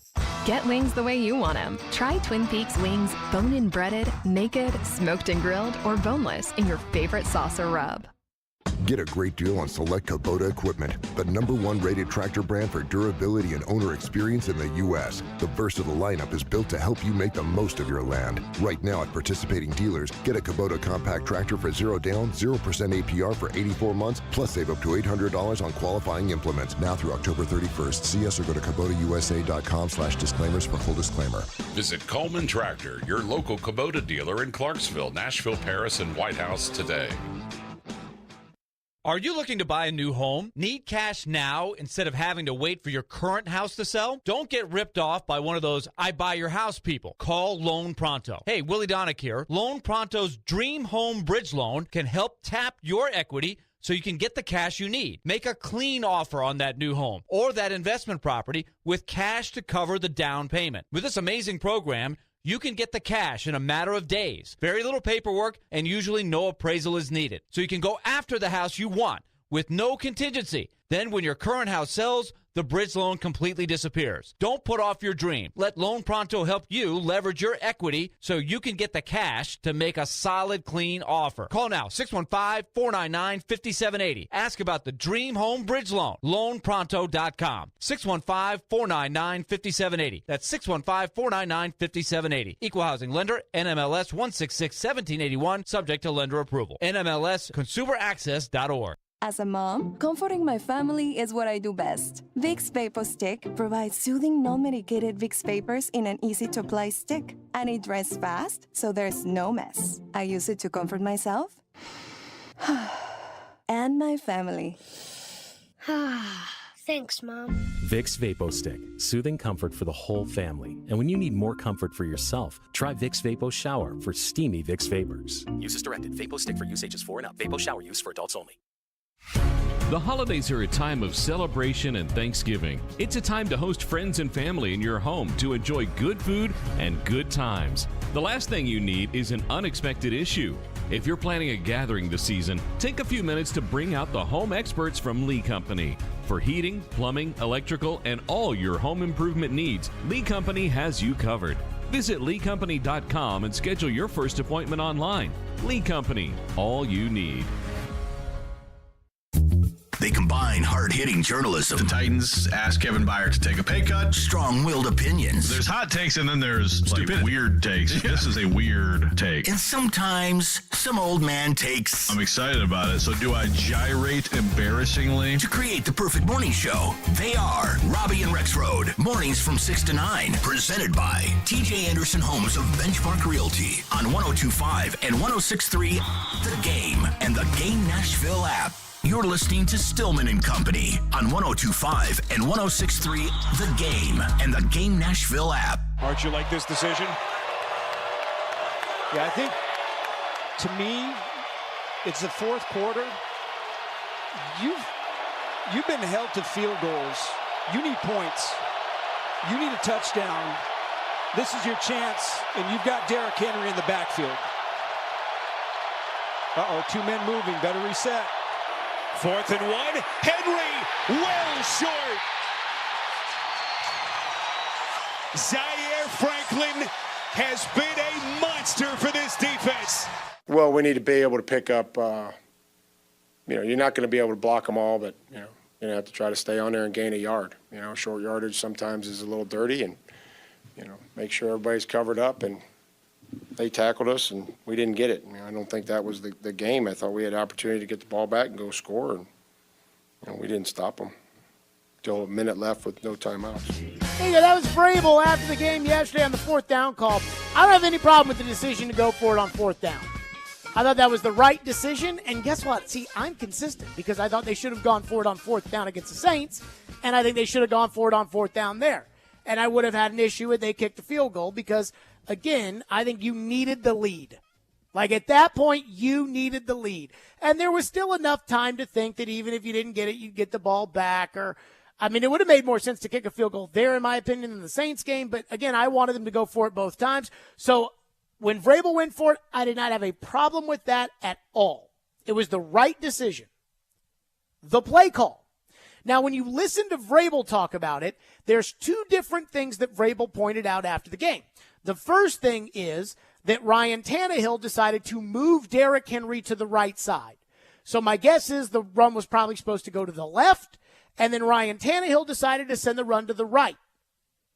I thought that was kind of Vrabel throwing Tannehill under the bus a little bit. And then Vrabel talked about, we need to be able to get a yard.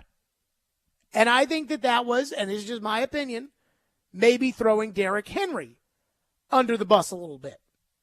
Like, hey, we pay Derrick $10.25 million or whatever it is. We pay him $10.5 million to get us the 1 yard. Here's my issue. First of all, I hate shotgun runs on 4th and 1. I hate obvious play calls, and I hate shotgun runs. Especially when this team, when you really want to get it on a 4th and 1 or something like that, then you need to go ahead and put those two tight ends in the backfield with Rader and Wiley or Wesco, and you need to just run that. If you're just going to tell the world we're running and you're going to run it, well, then freaking do it. Then line everybody up back there and battery ram that sucker up in there, not shotgun inside zone. My problem, though, from a coaching standpoint, was I don't think the players knew the play. Because before the play, or they didn't know what they were supposed to do, or there was massive confusion, right? Tannehill moves Henry to the other side. Chris Moore has no idea where to be. The play clock is running down. You don't want to call timeout, because if you call timeout, you're not going to have that timeout later in the second half. So you really can't call timeout. You can't take a delay a game, because if you take a delay a game, now it's 4th and 6, so you got to kick field goal anyways. So there's really nothing at that point where the players didn't know the play. There's really nothing I don't think they could have done.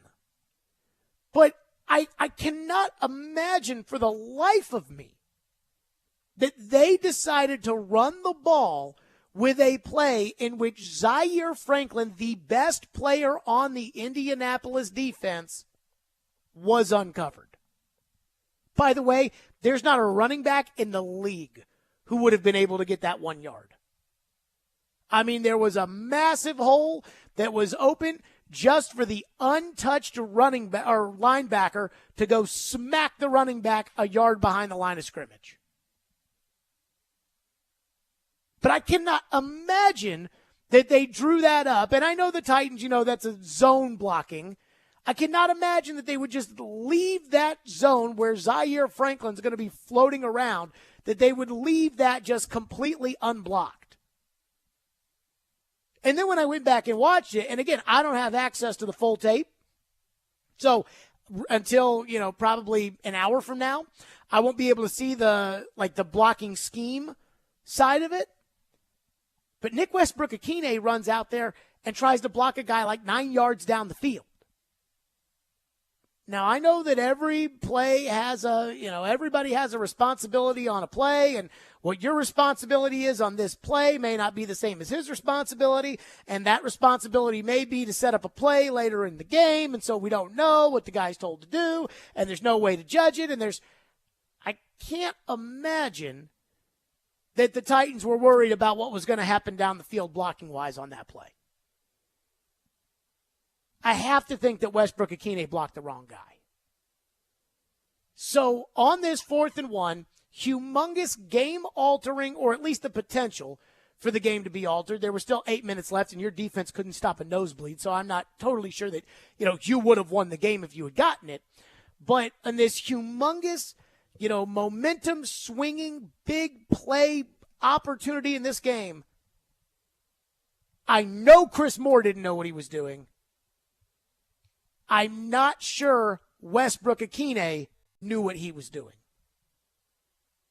So if that's the call you're going to make on fourth down, and you're barely getting this play off and people don't know where to go or who to block, then it's probably not a very good play. I also have to look at Tim Kelly, who, all in all, I thought called a really good game.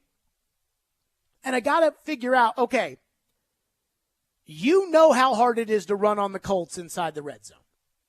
And I know he knows that.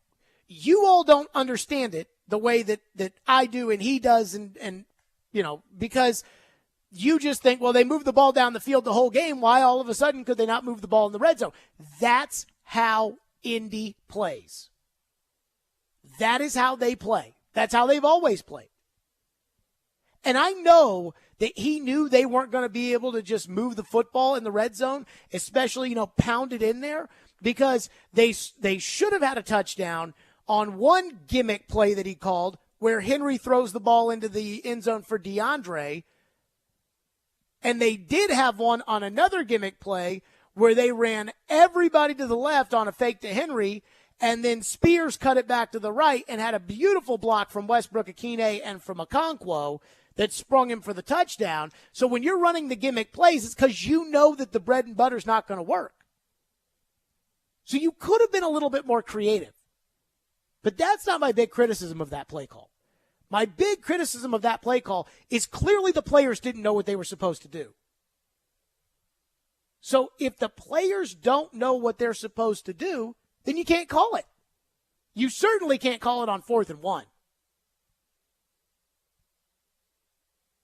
One texter says, when Tannehill switched the formation, was he the cause or a symptom? I mean, I don't know exactly what was going to – I don't know what would have happened if Tannehill hadn't switched it, so I can't tell you that. Texter says, why don't the Titans adapt? The tush push is unstoppable. Vrabel is so stubborn. I feel like that 1 yard was longer than a tush push yard, Ian. Am I wrong about that? That's probably fair. That might have been one of the 4th and long kind of situations. Yeah, you know? 4th and a long yard. Yeah, tush push. And who are you going to put back there? Tannehill? Well, yeah, I mean, you have Henry just ram him in the back. And push him in. Which they did last year at the Chargers on the goal line to tie the game, but I think it was like a long yard. It might have been a little, yeah, this is, you know, that needs to be like a 4th and inches kind of thing. Derek says the play was designed for Chris Moore to go in motion. Tannehill switched Henry at the last minute because he saw something.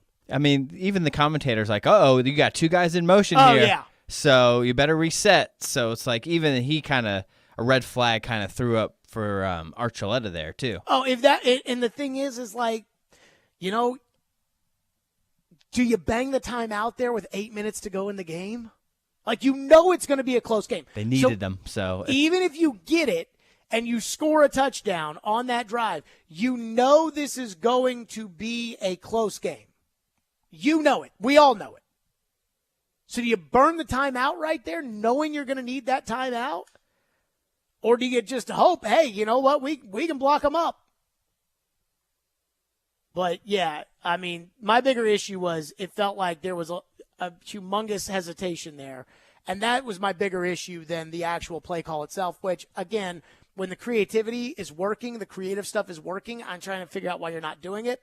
I remember we all just went crazy when Todd Downing ran a sweep with Okonkwo instead of giving the ball to Henry. So the other option is almost always undefeated. So I'm not going to bang on the call that much, other than it did feel like there was mass confusion going on. And I cannot imagine the Titans called a play to leave the best player on their defense unblocked on 4th and 1.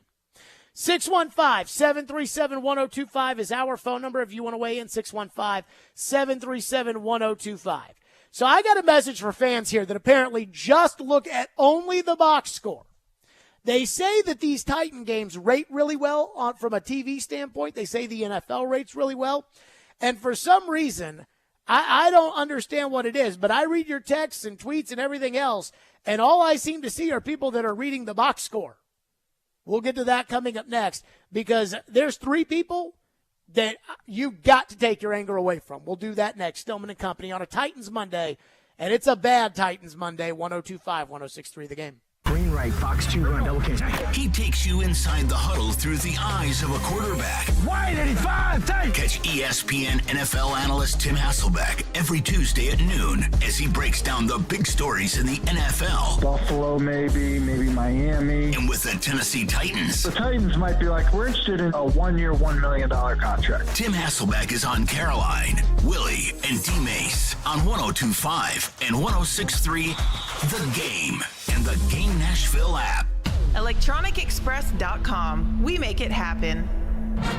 Blue Raider fans, your home for all the MTSU football and men's basketball action is on 93.3 Classic Hits and 95.1 Classic Hits in the borough. Catch the action all season long with Chip Walters on the call. Go Blue Raiders! In business, service is everything. Cintas delivers what you need to better serve your customers. Whether it's freshly laundered work apparel for almost any job imaginable, tested and inspected fire protection systems, first aid and safety supplies, on-site AED training, or mops and restroom products, stocked and ready when you need them. Better work days happen together. So visit Cintas.com. Oh, I'm ready! And get ready for the workday. Your Game Center update. The Tennessee Titans saw their record fall to 2-3 on the season after losing to the Colts 23-16 yesterday. The Titans have been up and down to start the season, and quarterback Ryan Tannehill spoke after the game about trying to be more consistent. Yeah, we're working for it. You know, we've had flashes of it, but we haven't been consistent. You know, so that's going to be the work that we have to put in is being consistent, being able to play our type of ball week in and week out, and take the question marks out. Next up is a trip to London as the Titans face the Ravens Sunday morning. The Nashville Predators begin the regular season tomorrow in Tampa versus the Lightning. The team announced today that Roman Josi will be the team captain once again. Defenseman Ryan McDonough and forward Ryan O'Reilly will serve as alternate captains. Forward Dennis Gurianov was sent to AHL Milwaukee over the weekend. Preds versus Lightning will drop the puck to begin the NHL season tomorrow at 4:30, with pregame at 3:30 right here on your home of Smashville, 102.5, 106.3 The Game. And don't miss the latest edition of the Commodore Hour tonight starting at 6 as Vandy head coach Clark Lee will stop by for his weekly visit. From the Game Nashville studios, this is Ian Safar. Live from the Hiller Plumbing, Heating, Cooling, and Electrical Studios. WPRT FM Pegram, WPUC HD2 Laverne. Nashville's exclusive home for the Nashville Predators. 102.5 and 106.3. 79-52 Vanderbilt. And I think he's going to coach Shot by Cheryl. You're going to see more moves. The Game. A Cromwell Media Station. Where you have a voice. He had a competent coaching staff. You just play terrible and you keep playing. And we have strong opinions. What a whiny freaking crybaby response. This is Stillman and Company with Jared Stillman on Nashville's best sports talk, 102.5 and 106.3 The Game and the Game Nashville app. Stillman and Company, 102.5, 106.3 The Game, streaming live on Twitter, Twitch, YouTube, and Facebook live from the Hiller Plumbing, Heating, Cooling, and Electrical Studios on a Titans Monday. Titans losers to the Colts. Boy, that was a tough one to take. And they fall to 2-3. So I oftentimes, I try not to listen to the reactions, right? Like I try not to, I've talked about this, about how I try not to listen to what people say after the game. I try to stay off of Twitter for the most part. I try not to listen to the morning show or all of our other shows. Not that they're not great shows and that you shouldn't listen to them, but I just want it to be my pure thoughts and that's it. But there are so many people that were tweeting me and have already said something today and everything else, even during the game, complaining about Ryan Tannehill, Derrick Henry, or DeAndre Hopkins. And I am here to tell you that if you think Ryan Tannehill, Derrick Henry, or DeAndre Hopkins are a reason as to why you lost yesterday, your anger is completely misplaced.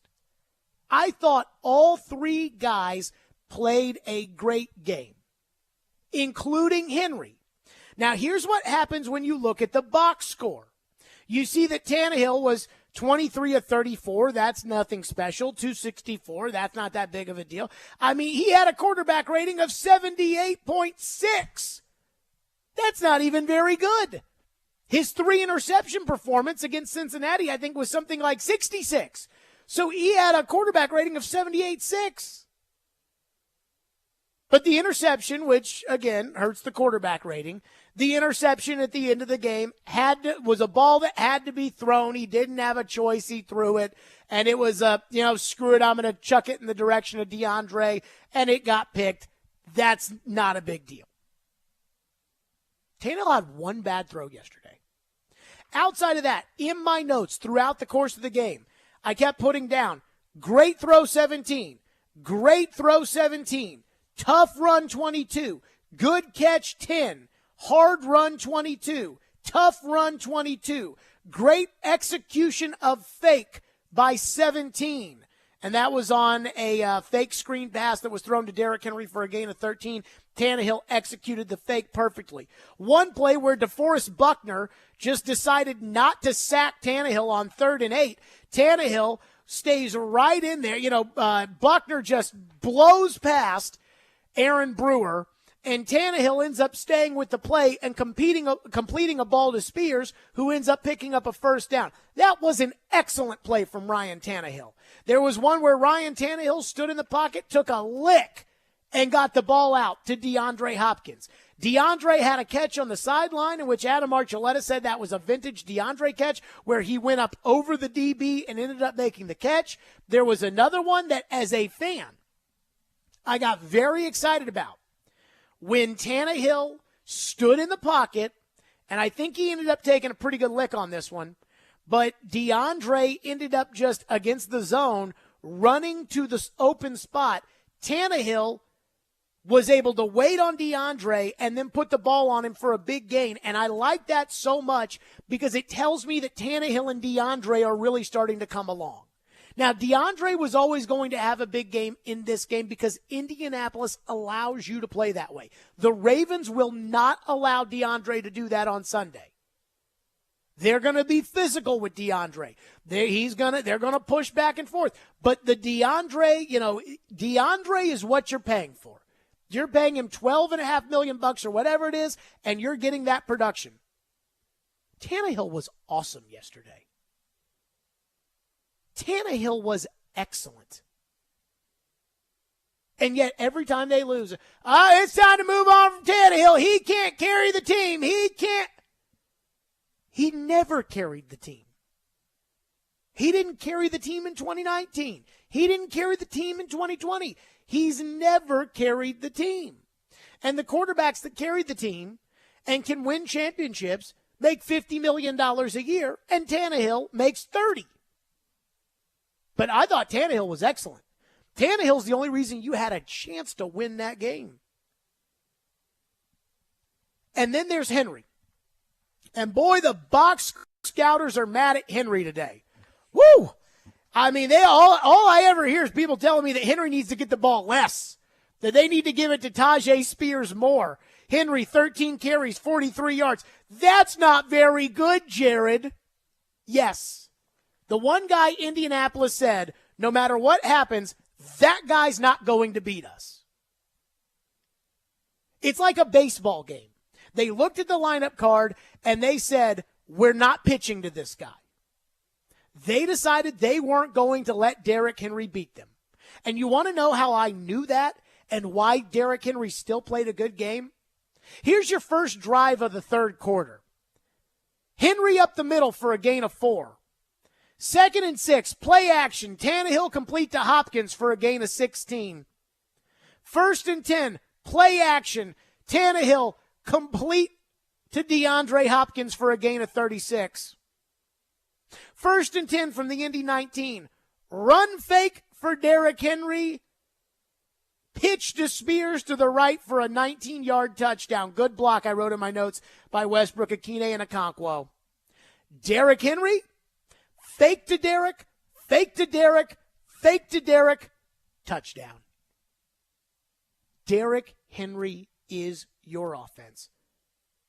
The number one option for the Titans on offense is running Derrick Henry. Ian, not to put you on the spot here, what's the number 2 option? Fake it. Faking to Derrick Henry. Run it to Derrick or fake it to Derrick. I noted every time the Titans ran play action, I put in my notes, play action. Every time. Play action. Tannehill complete to Westbrook-Akine for 9 yards. Play action. Tannehill throwing the ball again. Play action. Tannehill incomplete, intended for DeAndre Hopkins. Illegal contact on the Colts. Play action. Tannehill incomplete to Okonkwo on a ball that was dropped by 85. Play action. Tannehill complete to DeAndre Hopkins for a gain of 16. Play action. Tannehill to DeAndre Hopkins for a gain of 36. Play action. Tannehill complete to Hopkins for 11. Play action. Tannehill to Hopkins for 20. Every time they ran play action, here you go. Play action. Tannehill complete to Okonkwo for 11. Play action. Tannehill to Hopkins for 25. Play action. Tannehill to Okonkwo for 2 yards. And that was one where I wrote in my notes that Chig doesn't have the second gear to get away from Zaire Franklin, which Chig's a whole nother discussion in and of itself. Every time they run play action, all their best plays come off of play action. Because the best option is to run it with Derek or to throw it with Derek. Excuse me, not throw it with Derek. They tried throwing it with Derek yesterday, and that didn't work. Their best options are to run it with Derek or fake it to Derek. And so when I look at Derrick Henry's performance and I see the yards per carry, and you guys are sitting there saying that, oh, that's not good enough. That's box score scouting. That's not what actually happened in the game. I mean, I turned to my dad at one point yesterday, and I said, here's what's going to happen right now. The second the Titans move on from Tannehill and Henry, and I think it's going to be at the end of this season because the Titans are probably going to win 8 games, and so everyone's going to say, well, Tannehill and Henry can win you 8 games, but you can't win a Super Bowl with them, and it's time to blow it up, and you'll all buy the bull crap that the salary cap is a reason to do it or whatever it may be. And so they'll convince you that it's a good idea, and they'll move on from Tannehill and Henry. And you'll go from an 8 or 9 win team to what the Patriots are right now. That's what you will become. The second that Derrick Henry and Ryan Tannehill walk out of the door. The problem with the Titans is not Derrick Henry and Ryan Tannehill. The problem is they have almost no players on the offense that have the quality of Derrick Henry, Ryan Tannehill, or DeAndre Hopkins. None of those guys are probably as good as they were when they were at their peaks. With Henry, though, the stats say that he's running the ball just like he did in 2019 and 2020 when he won the rushing titles. But, again, let's just say they're not the same elite players they were in their mid-20s, which is fine. They're the only 3 guys you can count on this team. You can't count on the left tackle. He sucks. You can't count on the left guard. He's a rookie. You can't count on the center. He honestly is not very good and is tiny. You can't count on the right guard. He's a backup. You can't count on the right tackle. He's a backup. You can't count on the tight end. He can't catch the ball. You can't count on the other receiver. He can't stay healthy.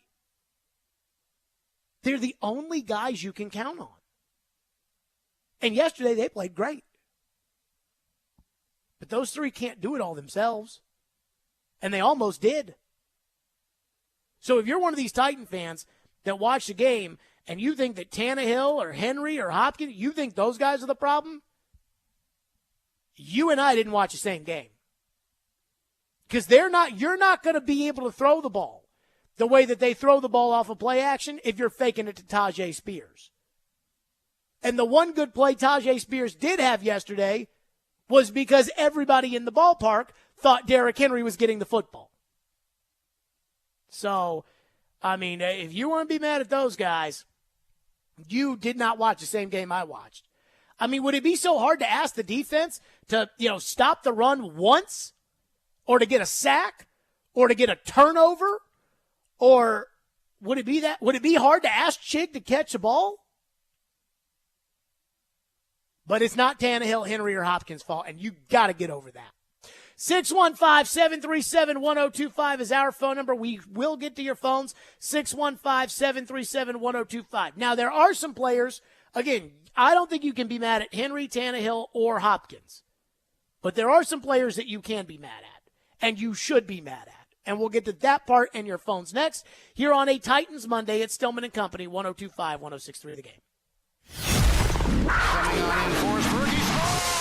It's Pete Weber. Tuesday night, the regular season gets underway as the Predators head to Tampa to take on the Lightning.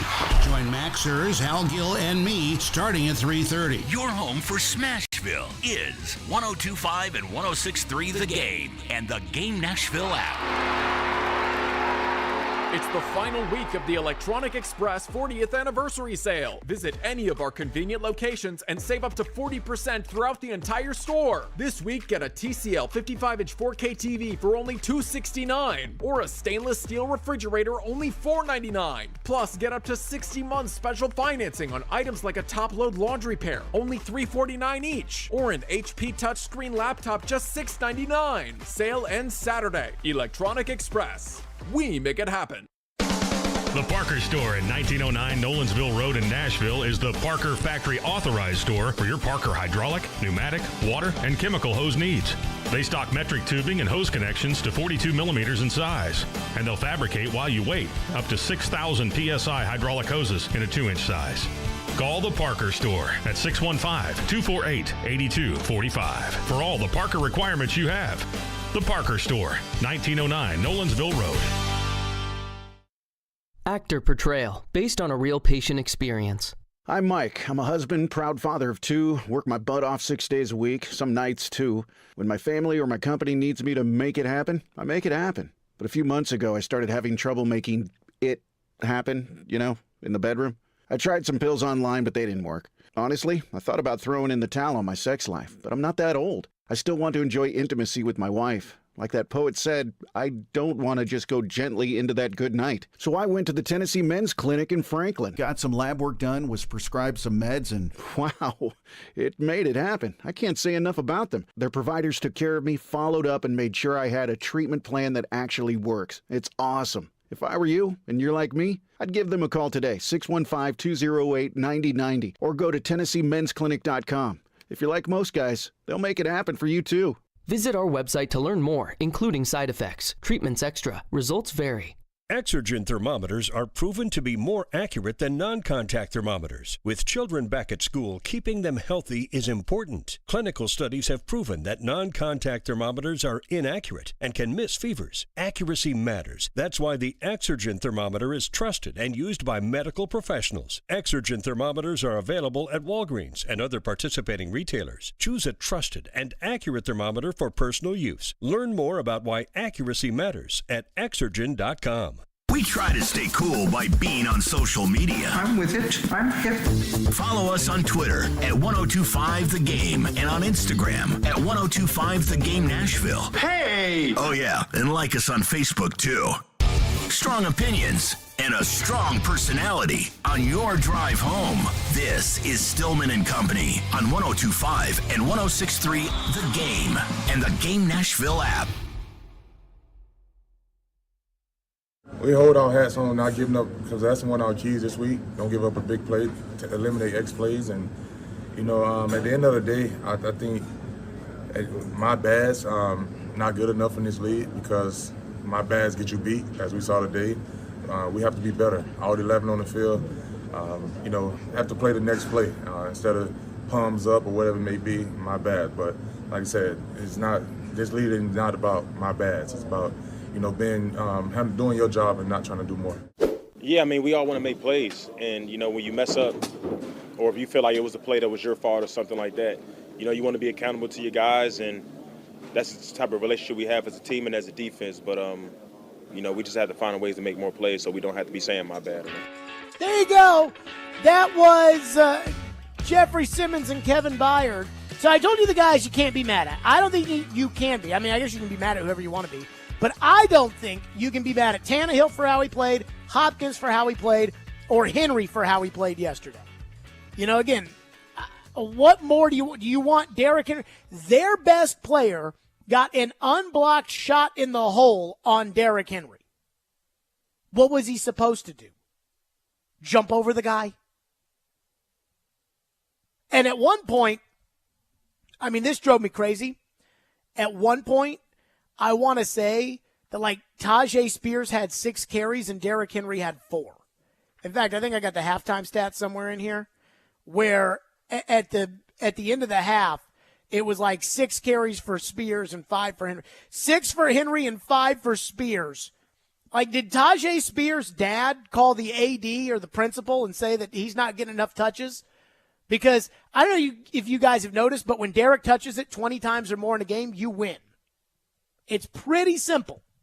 And the Titans refuse to do that, which is a different discussion, I guess. Here are the guys you can be mad at, and I think you should be mad at. Jeffrey Simmons. Because a lot of people had this sentiment of, well, the Titans couldn't stop the Colts running the ball because Teair Tart was out. Now, I love Teair Tart, and I think Teair Tart's having a great season. But if I can't stop Zach Moss because Teair Tart is hurt, then I don't need to pay Jeffrey Simmons $25.5 million this year. Because that's how much money Jeffrey Simmons got paid. That defense did not sack the quarterback once. They hit the quarterback twice. They couldn't stop the run. They couldn't stop the pass. They couldn't affect the quarterback in order to get him to make a bad throw, except the one time that they dialed up a blitz and McCreary got Anthony Richardson to throw the ball sideways out of bounds. I mean, nothing. So if I'm paying you $25.5 million, you need to go wreck the game. Quinnen Williams of the Jets sacked the quarterback 12 times last year. Chris Jones sacked the quarterback 15.5 times. Where was Simmons yesterday? I mean, if Chig Okonkwo can't catch the ball, then he shouldn't be the starting tight end. And I mean, Azeez Al-Shaair, you want to prove yourself as an inside backer, you can't get caught by the guard and leave the hole uncovered for the running back to go run 57 yards right up the middle for a touchdown. There are plenty of guys to be mad about yesterday's performance. But, man, Henry, Tannehill, and Hopkins, those are not the guys for me to be mad at. Phones are driven by WilsonCountyHyundai.com. Steve is up next here on Titans Monday. Go ahead, Steve. Yeah. We're still playing 1999 Fisher ball in 2023. All these other teams got $250 quarterbacks, receivers. We got an old running back. How many touchdowns does DeAndre Hopkins have right now? What does that have to do with what happened yesterday? You got beat by a backup quarterback and a backup running back. Yeah, no, we're playing Fisher ball with no defense. We have no defense, so we're relying on an old running back, an old quarterback, and one receiver. Everybody else is throwing the ball all over the field, and we're still trying to run it like Jeff Fisher and Eddie George with no defense. So you talk about this Fisher ball like this never works and it's impossible and you can't do this to win games. It worked in 1999. It's not going to work in 2023. But you watched it work against Tom Brady and the Patriots in the playoffs, and then you watched it work the next week against the unanimous league MVP and Lamar Jackson. Well, it's not going to. They're going to go. You watched it work last week against the Bengals. Vrabel has lost 10 of his last 12 football games. But is that the philosophy of the team's fault? Or is that because some of the players on the team aren't very good? It's the coaching. Who's choosing these players? Who's picking these players? It's coaching. Well, they fired the guy that picked most of them. They're trying. I mean, but our secondary has been terrible ever since we don't have Samari, Marcus Robertson, Griffin. Our secondary's been terrible for 20 years. Well, I don't understand, though. So you want the Titans to stop playing Fisher ball, and then you want to go get all the guys in the secondary from when Jeff Fisher was the coach? No. That's what it sounded like you said. Mostly I would like to have an offense that could throw the ball and score some points instead of running, 3 yards in a cloud of dust and then punting and kicking field goals. I mean, you talk about the Titans like they went out there yesterday and they ran the ball 50 times. They ran the ball yesterday for a total of 22 times, and they threw it 35. Okay, how many touchdowns did Hopkins get with his 140 yards? I mean, again, so you just keep moving the goalpost every time. I appreciate your call, Steve, but I actually think there are a lot of people out there that think like that guy. And here's the problem. The philosophy of how to win games, that's not the problem. I get it. You all want a Patrick Mahomes. I want a Patrick Mahomes. But if you don't have Patrick Mahomes, you have to do what gives you the best chance to win. And the philosophy with which the Titans play with is one that I actually think is a good philosophy, which is we're going to run the ball, we're going to then set up the pass with play action, and then we're going to stop them on defense and win field position and win inside the margins. The problem is that when you don't stop the run and you allow them to run for 193 yards and you let them throw for 253 yards and you force one punt, you're going to lose. And I don't care if the other team that you play has Mahomes or Blake Bortles or Brady or Gardner Minshew or Jared Stillman at quarterback. If you force one punt, you're going to lose. The philosophy is not the problem. The players, that is a different discussion. And the individual play calls and the individual coaching decisions, that I think is part of the problem. But the mentality of how to win football games, you're sitting there telling me that worked in 1999, but that does not work today. I'm sorry, did you not go on the road and beat Tom Brady and the New England Patriots in a playoff game playing that style? Did you not beat the unanimous league MVP in Lamar Jackson playing that style? Did you not go on the road last year to Green Bay and beat Aaron Rodgers playing that style? Did you not get a number 1 seed in the AFC 2 years ago playing that style? The problem is, if you're going to play that style, you need a center who's not built like a tight end.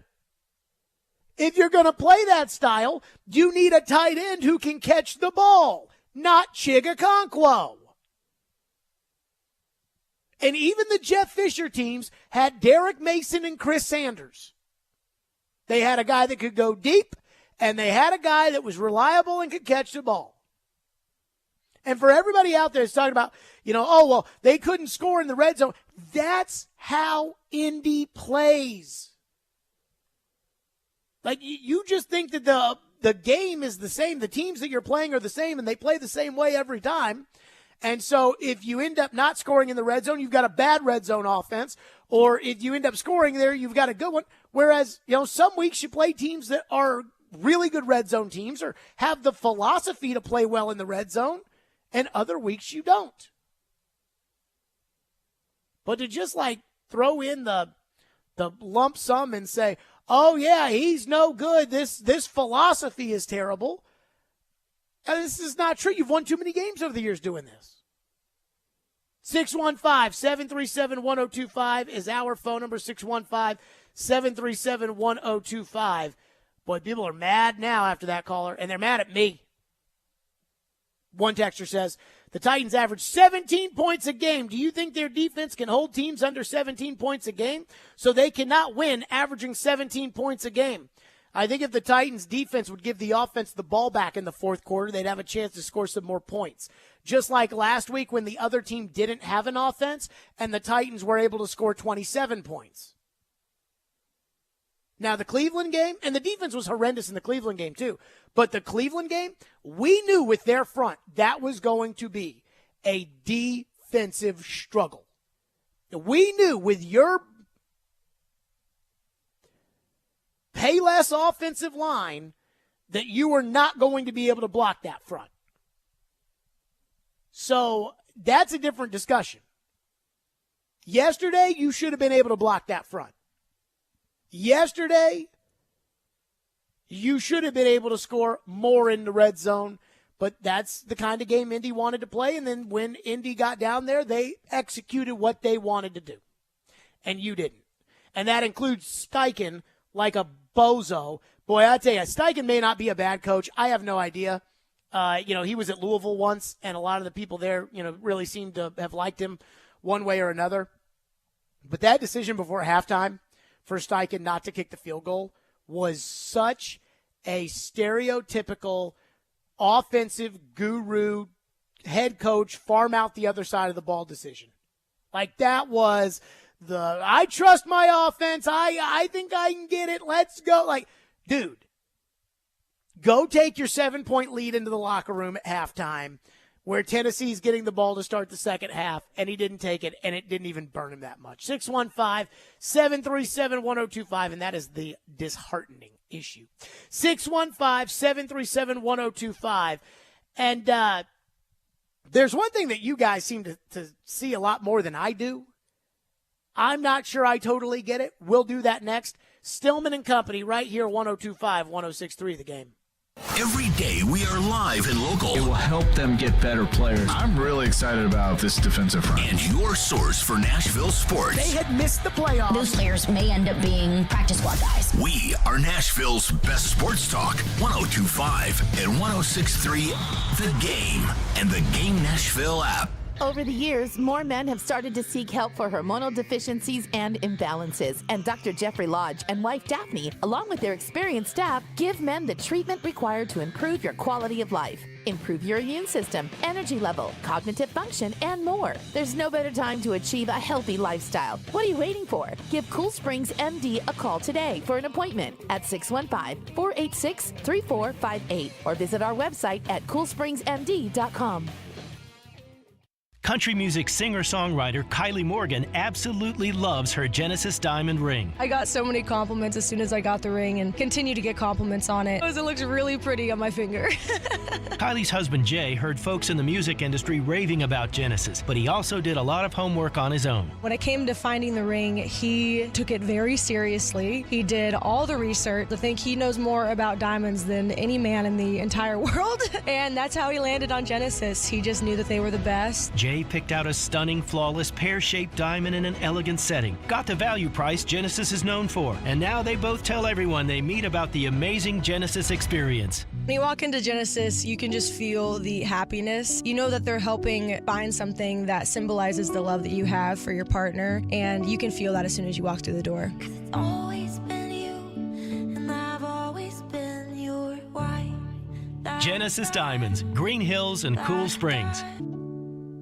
If you're hiring, it can feel like you're trying to find a needle in a haystack. You can hope the right person comes along, or you can just use ZipRecruiter. And now you can try it for free at ZipRecruiter.com/radio. In fact, ZipRecruiter has helped a lot of business owners find their needle in a haystack, like Marco, president of operations at Telly Tires and Auto Centers. Because Telly Tires has grown a lot in the last few years, Marco needed to hire everyone from a receptionist to a store manager to a head mechanic.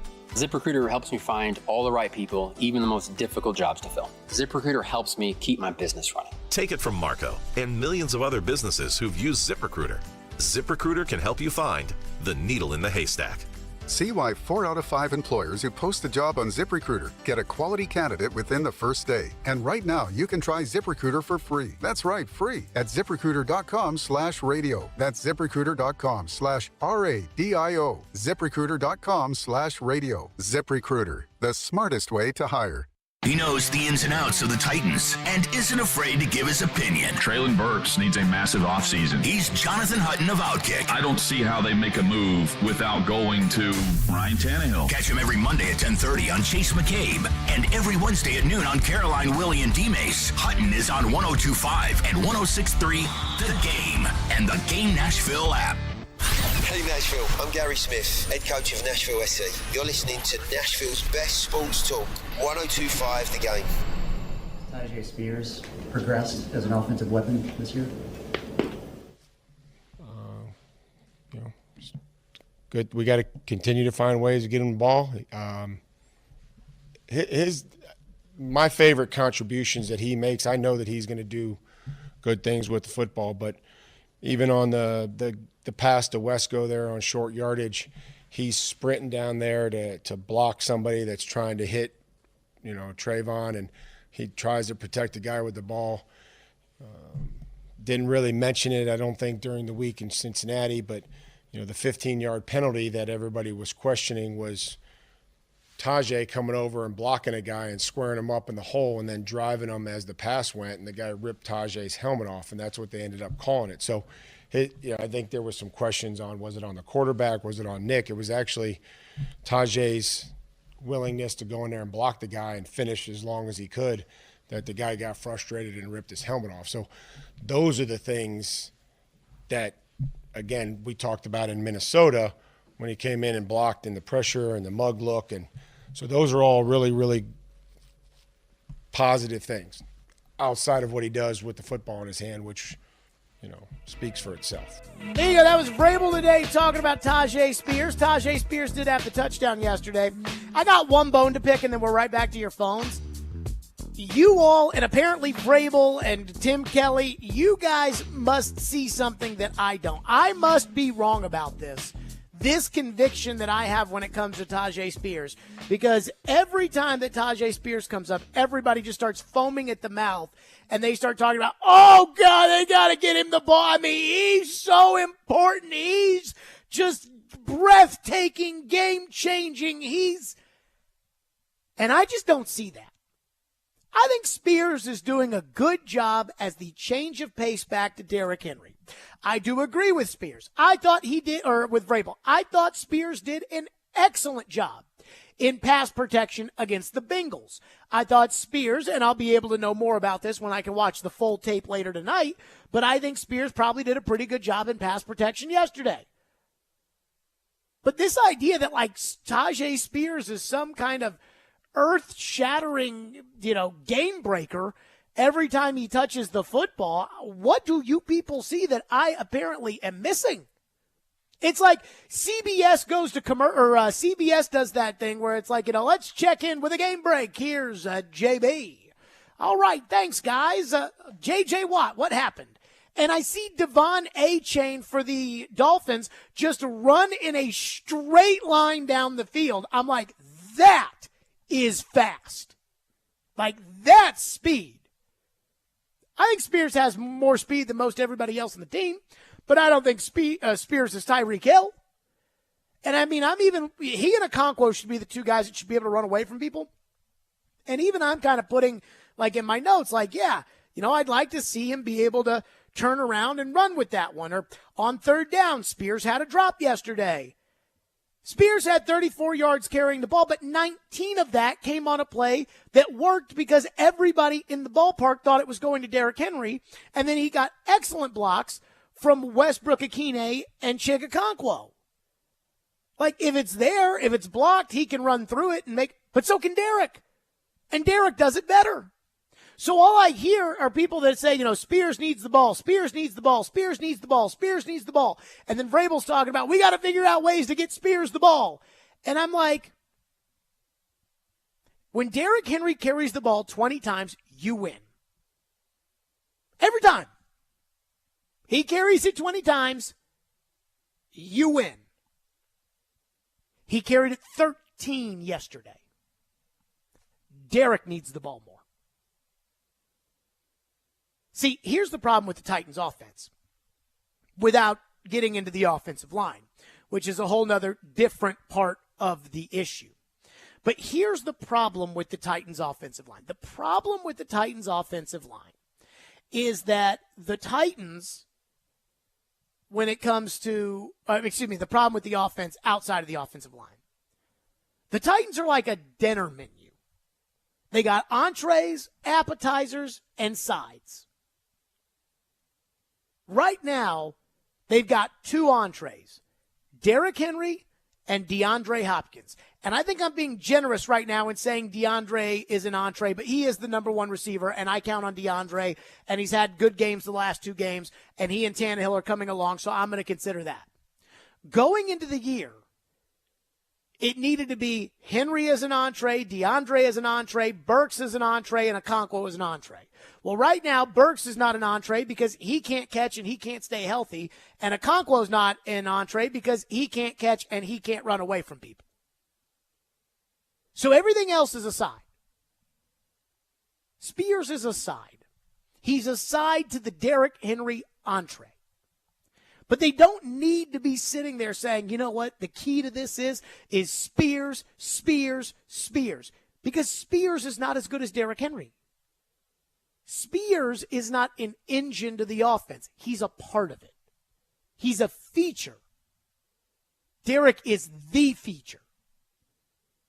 So maybe I'm not watching the same games as you guys and Vrabel and everybody else. But when it comes to Spears, I mean, yes, there's a role for him on this team. He's doing a great job as a third down back, and he's a good change of pace back, and it's great to have him and Derrick Henry on the field at the same time because I've got 5 guys I can put in there who are not offensive linemen, and he is traditionally one of the best 5, even though 2 running backs is something that we don't see very often consistently in the NFL. But I don't ever see Tajay Spears, like he's not Alvin Kamara catching the football out of the backfield. He doesn't run a route tree. So every time that everybody gets, enamored with Tajay Spears, it is sacrificing on end of the spectrum the opportunities for Derrick Henry, and Derrick Henry's still the best player on this team. Boy, I'm afraid to look at the text line after that rant. But I guarantee you people are going to be mad. One texter says, do you think they're trying to preserve Derrick Henry because they're going to go on a playoff run and that's why they're using Spears? No, I don't. I can't tell you. I can't tell you what it is. And the thing that bothers me about what I'm saying right now is that a lot of people are going to interpret this as like an anti-Tajay Spears rant, and it's not. Spears is very good at what he should be asked to do. Now, I thought it was crazy when they drafted Tajay Spears to use a third-round pick on a team that has a massive amount of holes in order to get a third down back when you could give Dontrell Hilliard the league minimum and he could go out there and be a good third down back, which is what Dontrell Hilliard was. I still think it's a little bit of a wasted resource. And I'll tell you this, I do not think you could turn around and hand the ball to Tajay Spears 25 times a game as your main offense and win. And I don't think you'll ever be able to do that. But I certainly don't think you could do that now. He is a good counter to Derrick. Like, he's a good change of pace. He's a good Amos Zaraway to Jerome Bettis. Texter says, Jared, I agree. Spears is not Chris Johnson. The Titans should be feeding Henry the ball more and doing more play action off of that. I think that's part of the problem. The team is losing their identity on being a physical team. And I'll tell you where they really lost their identity as far as being a physical team. When they went out and got a left tackle who's soft and a center who's 270 pounds. I mean, Brewer, God bless him, he tries. But he can't push around the big old fat boys.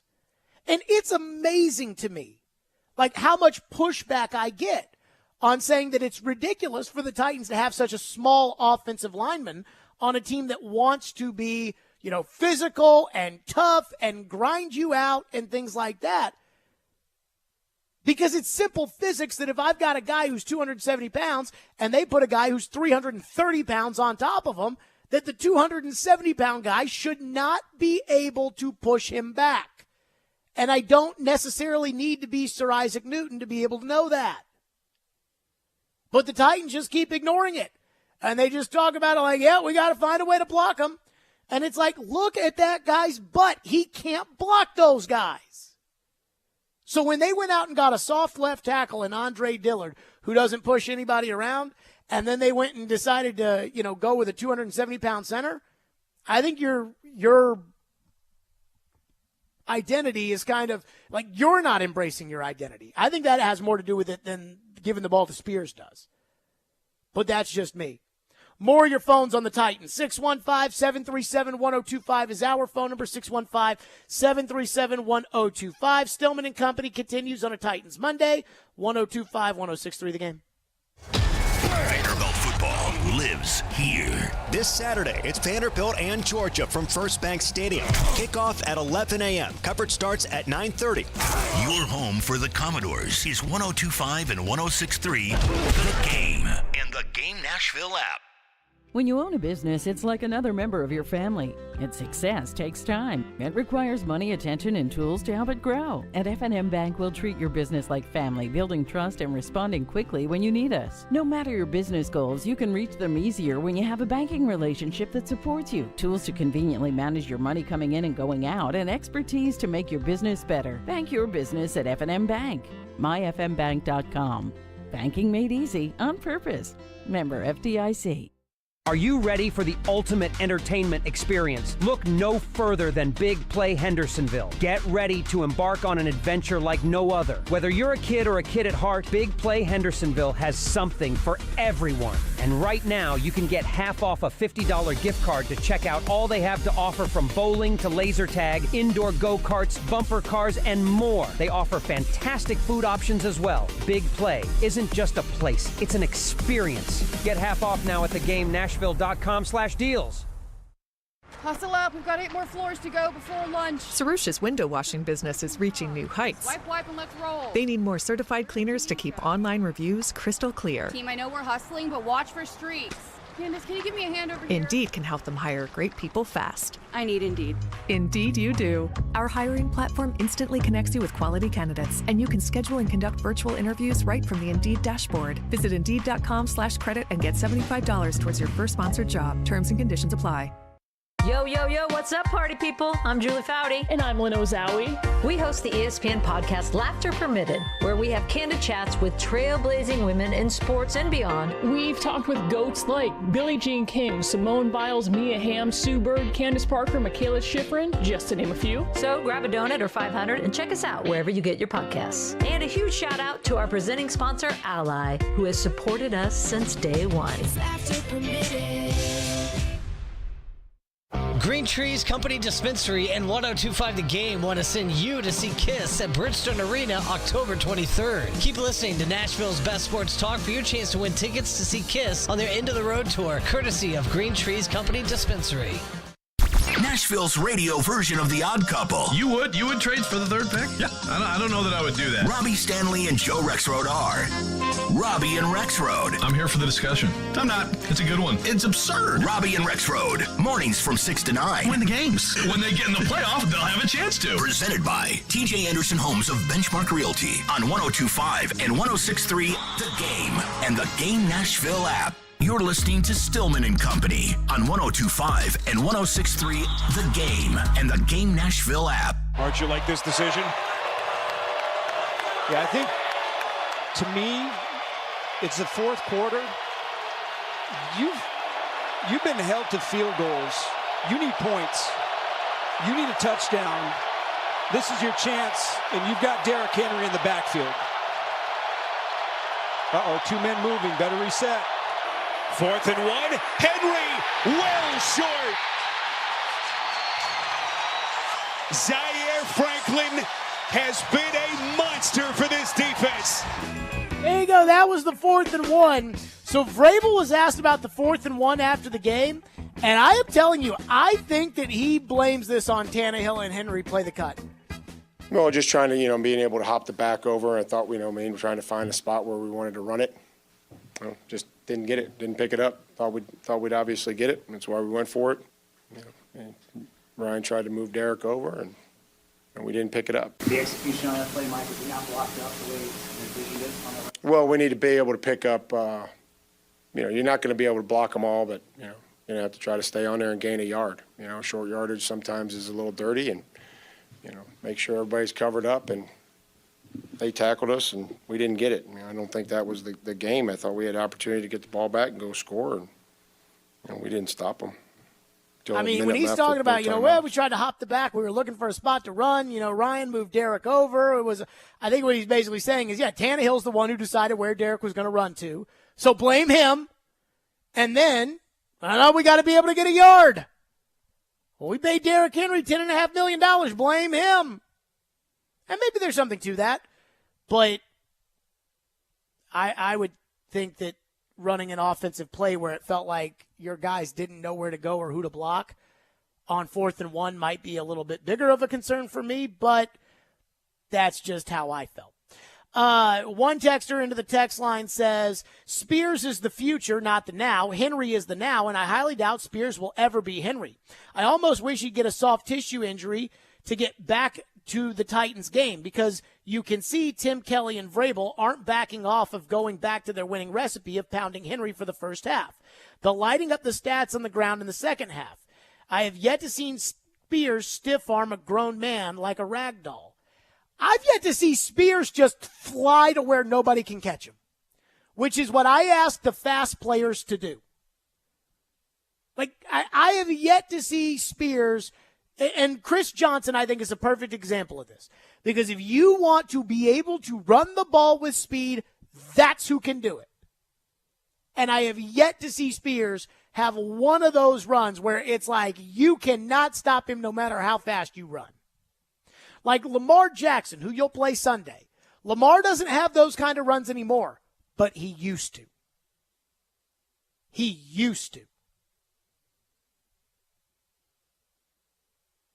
Texter said, maybe the Titans are slowly trying to shift away from the physical run style that you keep talking about. Well, they'll do that hard and fast at the end of the season when they move on from Ryan Tannehill and Derrick Henry, and you win 4 games next year with Will Levis, Tajay Spears, and probably some other back you end up drafting. Like, that's probably what's going to happen. You know what I see when I see Tajay Spears? And this may be disrespectful to Spears, but I don't think it is. I see Chris Brown. Remember when Chris Brown was the change of pace back to Eddie George? And then the Titans and Eddie couldn't come to an agreement on how much money Eddie should have made or anything like that. Like that. And so Chris Brown became the running back. And Floyd told me a story that, Eddie played every game. It was notorious for playing every game. And Chris Brown was injured often. And that one time before a game, they came up to him and said, hey, Chris is out today. He's not going to be able to play. And that Floyd was like, wait a minute, the running back is not able to play? The running back's always able to play. And Chris Brown had a 1,000-yard season and everything else, but he was never like really, truly a bona fide starting running back. And he certainly wasn't Eddie George. That's how I feel about Spears. And he had some big plays, but for the most part, that's how I feel about Spears. One texter says, didn't they get Spears for his shiftiness? Yes. The way everybody talks about him except for me, and I am not making this into an anti-Tajay Spears thing. In fact, I am very much pro-Tajay Spears as a change of pace to Derrick and on 3rd down and 9. That's when Spears should be in the game. But there was one play on one of the drives where the Titans went crazy on play action, where I even wrote in my notes, was Derrick Henry too tired to play? And here you go. 1st and 10. Indy's taking the lead 2016. This is the 4th and 1 drive. Indy takes the lead 20-16. Tannehill on play action complete to Okonkwo for 11 yards. So they fake to Derrick. Then Spears right guard for 4 on 1st and 10 at the Tennessee 36. And I wrote in my notes, is Derrick Henry hurt? Like, you run a play action for Derrick, and then you take Derrick out of the game and you run it with Spears on 1st down out of a run set? Why would you do that? Henry on the next carry for 8. Play action with Henry to DeAndre for 25. Tannehill scrambles up the middle on 1st and 10 for a gain of 13, which I thought was excellent protection and an excellent decision by Tannehill, and then play action again. Then on 2nd and 8, Derrick Henry gets 2 yards because Brewer gets lit up, and they take him out and they put in Spears. And that's when you put in Spears on 3rd down and 6. That's when you put Spears in the game. So it's not an anti-Spears take. It's an anti-you people that think Spears absolutely has to have the offense on some level centered around him because he's not that good. Henry, yes. Hopkins, Yes, and it's growing by the week in terms of doing that more and more for Hopkins. But these other guys, I mean, come on now. One texter says Spears compared to Henry is Burks compared to AJ, trying to prove they're the smartest person in the room, and it's costing you games. I'm surprised how many texters are saying, like, they're in favor of what I'm saying about Spears. Ian, I got to tell you, I'm shocked. I thought it was going to be all like have you seen Spears run with the ball, Jared? He's the truth. Because like Corey Curtis was on the show Friday, and Corey was talking about how, oh my God, this guy's so good, they got to get him the ball. I'm like, I mean, he's good.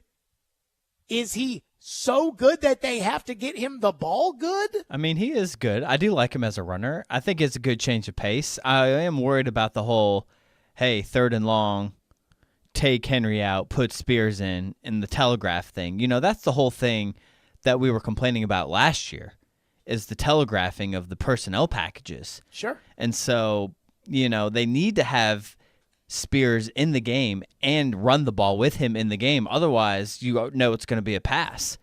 But should they have 5 carries for Spears or 6 carries for Henry at the half and 5 carries for Spears? If you want to try and be unpredictable, I mean, you have to have Spears run the ball if he's in the game. Otherwise, it's dead pass every time. So if he's going to get a rotation, I mean, he's going to have to carry the ball some. So I want him to carry the ball like 6 times a game. And I want Derek to carry the ball 26 times a game. Well, I don't think he'll be in the game that much then. And I'm okay with that. Unless you play them together, which I think they probably should. They've been doing a fair amount of that, and it's worked at times. I think they even did it on a short yardage play where they had Spears as a fullback. And they handed the ball to Spears up the middle. They faked it kind of to Henry to the left, and then they handed it to Spears up the middle for a first down. See, that's the kind of stuff, like if you're 4th and short is very tricky when it comes to I formation and bunch packaging, stuff like that, and which is why I do think teams get a little crazy with the shotgun. It's because when everybody's bunched in like that, it's tricky to, you got to be, I don't want to say tricky, but you have to have some type of misdirection to some extent. That worked well in that one play. I'd like to see a little bit more of that somehow. One texter says the Titans have 1 foot in the new school type of offense and 1 foot out on old school Titans football. And sometimes it works and sometimes it doesn't. And that's why they're a 500 football team. The Titans need to pick one and go with it. The Titans don't need to pick one and go with it. They need to give the ball to Derrick Henry. I do think they're in a little bit of an identity crisis at times on offense, trying to figure out what to do. Well, and I think that, again, I think that goes back to Dillard and Brewer. Vrabel spent all offseason talking about protect the quarterback, protect the quarterback, protect the quarterback, protect the quarterback. They saw the Cowboys tape from 2021. They thought Andre Dillard, because he was able to block Micah Parsons, could be a good pass-protecting left tackle. So they decided to sign him. Andre Dillard is not really a good pass-protecting left tackle, but he's also soft. Aaron Brewer, Vrabel loves him because he tries hard and has good technique, so they gave him $4.5 million when I have no idea why they would do that. And any team, and I saw there was this one guy, Hankerson, I think was his last name, for the Raiders, and then he got traded to the Cowboys last year. And so you played him in September when he was on the Raiders, and then you played him again in December when he was on the Cowboys, and that guy just pushed Brewer back every time because he's like 330 pounds. I mean, Brewer is too little to be able to handle the big boys. And so to me, that has cost the Titans a lot of their identity on top of everything else. Boy, this one guy is all worked up. Has never sent a text into the program before, at least since we've gone to this new software of texting, which was what, 3 years, Ian? Something like that. A couple of years, yeah.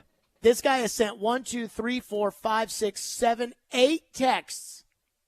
Dude, welcome to the bandwagon of the Louisville Cardinals. First of all, I don't think I count as a bandwagon fan. I went to the school. I have been a part of the athletic department. I mean, like, I don't think I count as a bandwagon fan. 2, One guy goes, "You're acting like a fake Louisville fanboy." Another guy, or the same guy says, another text, "Let's see what Louisville does to Florida State. Even if they make it, Louisville won't beat Duke." I don't know about that. Riley Leonard's hurt. Dude, you weren't even at the game. Braum couldn't do anything at Purdue. Louisville sucks. I was absolutely positively at the game. I was standing on the sideline with Titan great Harry Douglas watching the game on Sunday. In fact, there is a story in the news that actually has my picture in it of me on the sideline at the game on Saturday. Not to say that I'm flexing, because the guy brought it up, not me. But in the WDRB.com article talking about that great, wonderful Louisville win, which we called in six-pack picks, did we not, Ian? You did. And I also called Jacksonville beating Buffalo outright. But in the WDRB, which is the Fox affiliate up there, the WDRB.com article, there's a picture. Louisville Athletic Director Josh Hurd with Jared Stillman and Jody Dimling in the fourth quarter of the Cardinals' 33-20 win over Notre Dame. What a great victory, by the way, for the Louisville Cardinals. And what a great game. 615-737-1025 is our phone number. From the excitement of the Louisville game to the cold realities of where I feel like the Titans season is headed. We'll do that next. Stillman and Company, 102.5, 106.3 The Game.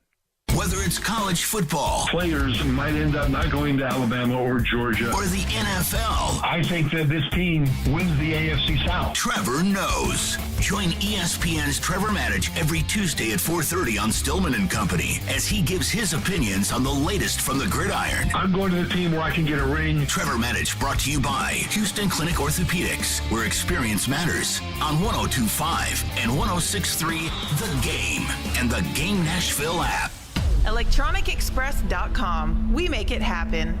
Hey home buyers, TJ Anderson here with More Great Homes. Located just west of Nashville in a tranquil setting of Kingston Springs Ranchettes neighborhood, 1617 Wildlife Trail offers 3 bedrooms, 2 baths, a 2-car garage, and a 1-year builder warranty, all for under $450,000. Contact my team today at tjandersonhomes.com for more info. Want your home listing to be seen and heard by home buyers? Google TJ Anderson Homes and see why we are referred by clients so often. TJ Anderson Homes at Benchmark Realty, office number 615-432-2919. My dad has a cold, but also has high blood pressure. That's why I got him Vicks NyQuil High Blood Pressure for fast, powerful nighttime relief. Unlike some ordinary cold medicines, it's specially formulated for people like my dad. NyQuil High Blood Pressure is sugar-free, alcohol-free, and decongestant-free. Vicks NyQuil High Blood Pressure. The nighttime sniffling, sneezing, coughing, aching, fever, sore throat, cold, and flu for people with high blood pressure. Like my dad. Medicine. Use as directed.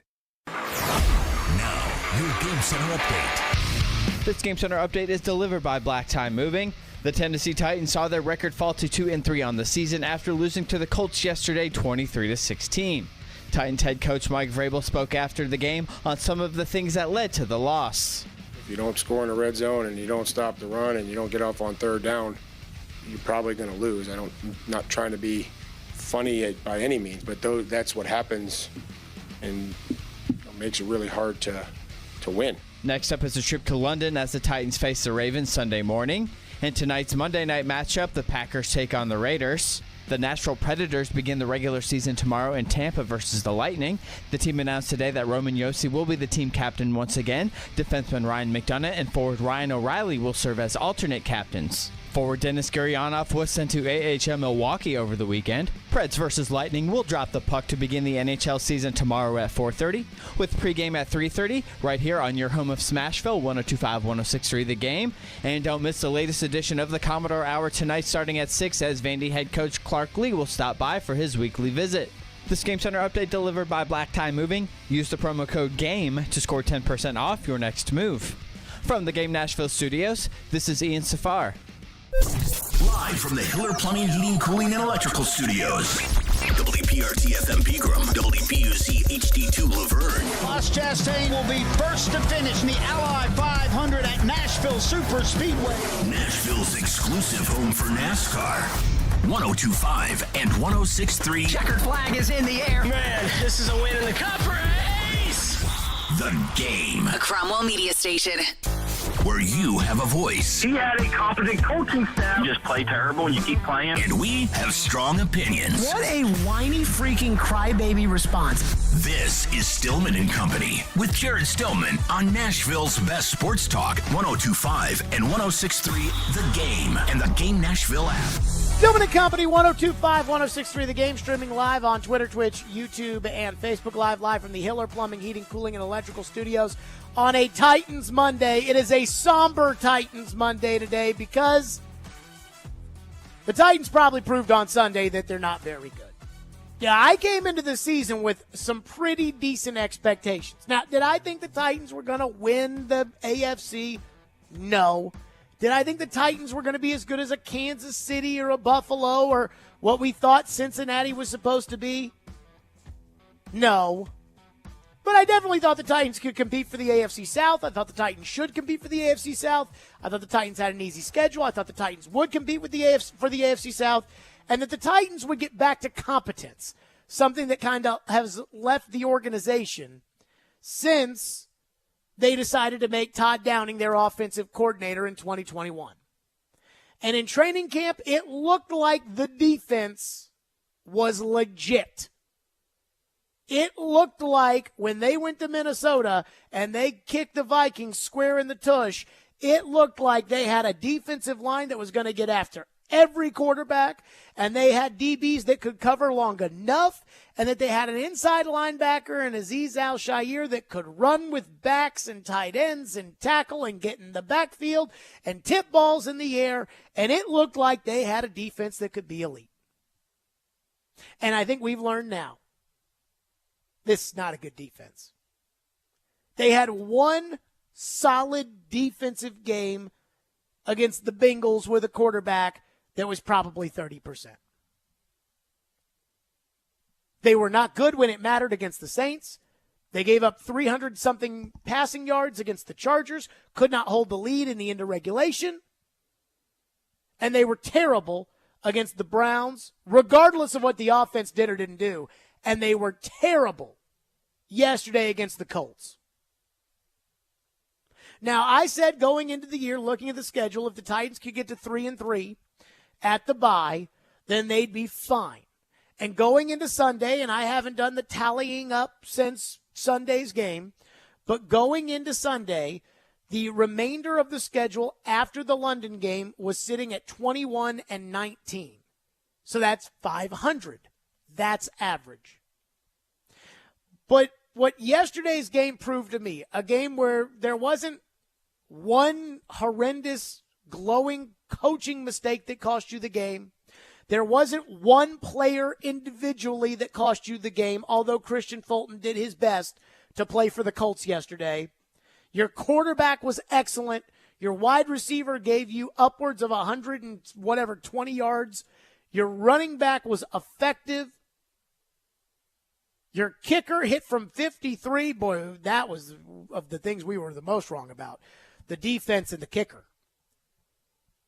And yet you still couldn't beat the Colts with a backup running back and a backup quarterback.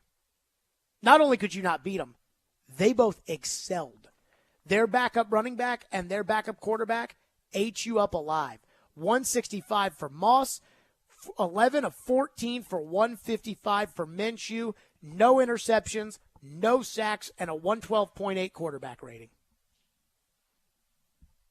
You stunk. And part of the reason why it feels like every other week we're having this discussion about you stinking might be because you stink. And I always tell people to be patient during an NFL season, and that September football is weird and funky, and yes, those games count just as much as December games, but the teams that get better throughout the course of the year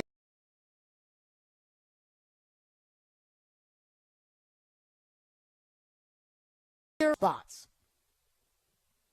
And the Titans don't look like a team that's going to stack wins anytime soon. The Titans are missing one defensive starter in T.R. Tart. If one defensive starter means that you turn Zach Moss into Adrian Peterson, then you might not just have a very good defense in general. I told the story, Pawpaw's story from 2004, when the Titans hosted the Texans. And the Titans had come off of a huge win on Monday Night Football against Brett Favre and the Green Bay Packers. Just like coming off of a huge win against Joe Burrow and the Cincinnati Bengals. The Titans at the time were 2-3. These Titans were 2-2. And the Titans, for the first time in the history of the Tennessee Titans, lost to the Houston Texans. And as a ninth grader, I sat in my seat and I thought to myself, oh my God. And I say we because I was a fan. We lost to the Texans? I remember there was like a pick six in the game that was kind of the moment where the game ended, where it's like, okay, yeah, you're going to lose. And I remember thinking, like, I was dumbfounded. The Texans? We don't lose to the Texans. You lose to Peyton Manning and the Colts, that's one thing. The Texans? And that Titan team won 5 games. That was the moment where I knew, I could still remember where I was sitting when I said, this is a bad football team. This isn't a, hey, we started off slow, we'll get it figured out. Well, and that's how I felt yesterday. Now, I'm not ready to give up on the season, and I only say that because in 2019, the Titans were 2-4, and they made the change to Ryan Tannehill and ended up in the AFC Championship game. And the Titans were 1-4 in 2002 and also ended up in the AFC Championship game. So I've got enough history to know that it's a long season and to know that the dynamics of what we think teams are right now or where teams should be ranked, that's going to change come November, December, January, and even in the playoffs. There'll be a team that we think is really, really good. They get sent home the first weekend. So I know it's a long season. I know it's more than that. So I'm not ready to give up on the season, but I'm getting close. I'm getting close to giving up on this team that cannot show one shred of stepping up in the moment when they have to. This is supposed to be a defensive team. When does the defense plan to step up and make a play? It didn't step up and make a play against the Saints. It didn't step up and make any plays against the Browns. And they didn't step up and make a play yesterday. What's the answer to fix the offensive line? Where do they go get a center who's got some size? Where do they go get a left tackle that's got some toughness? Where do they go get a right guard or a right tackle that have some ability? Where are they going to get a tight end that actually catches the ball? Like if you told me early in the season, hey, Tannehill and DeAndre, it's going to take some time, but once they get in a groove, it's going to be pretty good, just like yesterday and like the big throw in the Bengals game. Okay. That makes sense to me. But Christian Fulton is not going to go from what he's been in the Cleveland game and yesterday, where he's just one penalty after another, 2nd and 26, 3rd and 16. It doesn't matter. Fulton's going to screw it up. He's not going to go from that to a solid, stable, lockdown corner. Not going to happen. And if you're going to have an elite defense, you have to get after the quarterback. Arden Key, a guy that training camp told us was going to be a great pass rusher. When's the last time Arden Key hit the quarterback? Like right now, I said going into this game, the 3 guys on defense who I thought were doing a good job so far this season were Tier Tart, who was hurt, Danico Autry, who I actually think played a pretty good game yesterday, especially one where he set the edge and forced the running back inside. And, I mean, he does what he's supposed to do. And Jack Gibbons, who is a solid tackler, solid player. He just can't run. But outside of that, everybody else on the defense, where's Simmons been? And I know Landry's coming off the knee injury, so I've got some grace there. But, dude, like, you got to get after the quarterback somehow.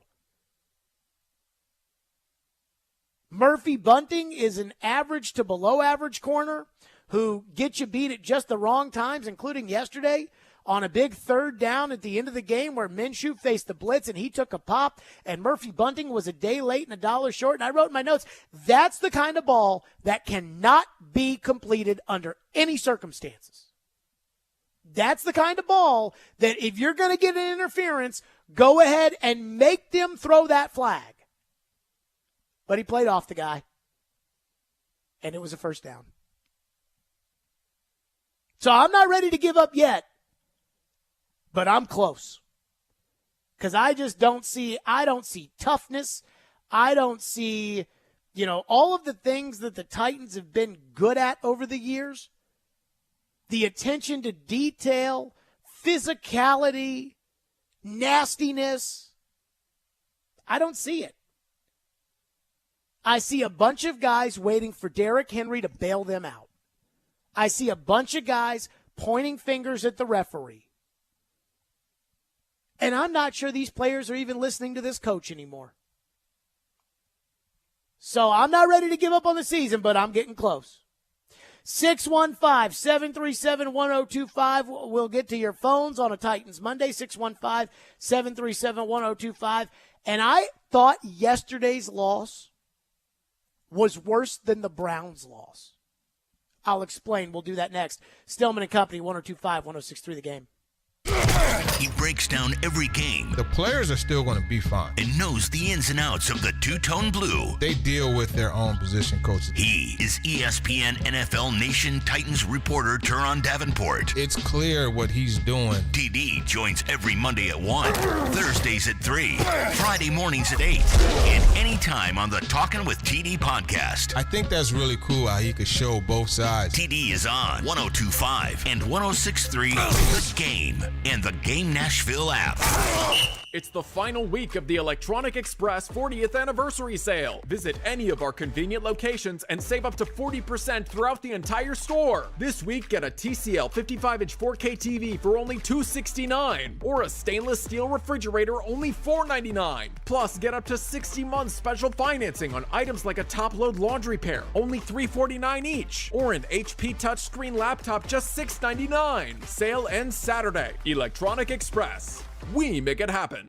Are you drowning in credit card debt? Want to get cash out of your home's equity? Loan Pronto can do it now in less than a week. Hey, Willie Donick here. That's right. Loan Pronto's Equity Express line of credit just got even faster. You can get $50,000, $100,000, even $200,000 in as little as 5 days. You don't even have to touch your primary mortgage. You can keep that 3% rate intact. Get just the money you need and pay off all those credit cards or get that home improvement project started. With this revolutionary program, you can access up to 90% of your home's value, and in most cases, there's no appraisal. Stop paying insane interest rates to the credit card companies and get tens or even hundreds of thousands of dollars in cash in as little as 5 days. Call Loan Pronto now for the even faster Equity Express line. 615-499-5780. That's 615-499-5780 or go to loanpronto.com. 615-499-5780. Equal Housing Lender, NMLS 1661781, subject to lender approval.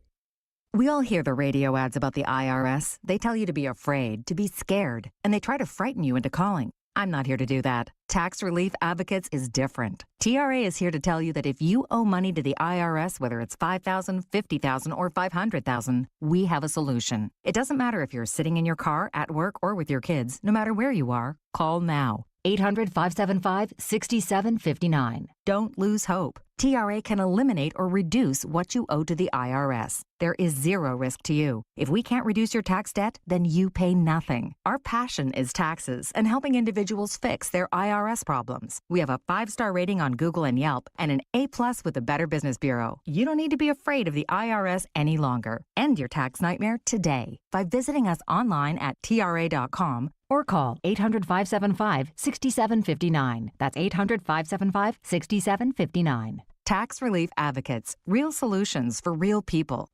At EasyCater, we know ordering food for work isn't as easy as it seems. Lunch meeting is set for Wednesday. We need food for 27 people. And it has to be on time. Client is coming. He's vegan. Messy eater. Where's white shirts? You getting this? Okay, what do we need? Gluten-free. No more sandwiches. Make sure there's enough. Make sure the food is hot. Client has a hard stop at 12:30. Make sure there's plenty of spoons, tomatoes, and potatoes. Stay under budget. Allergic to potatoes. Itemize more people.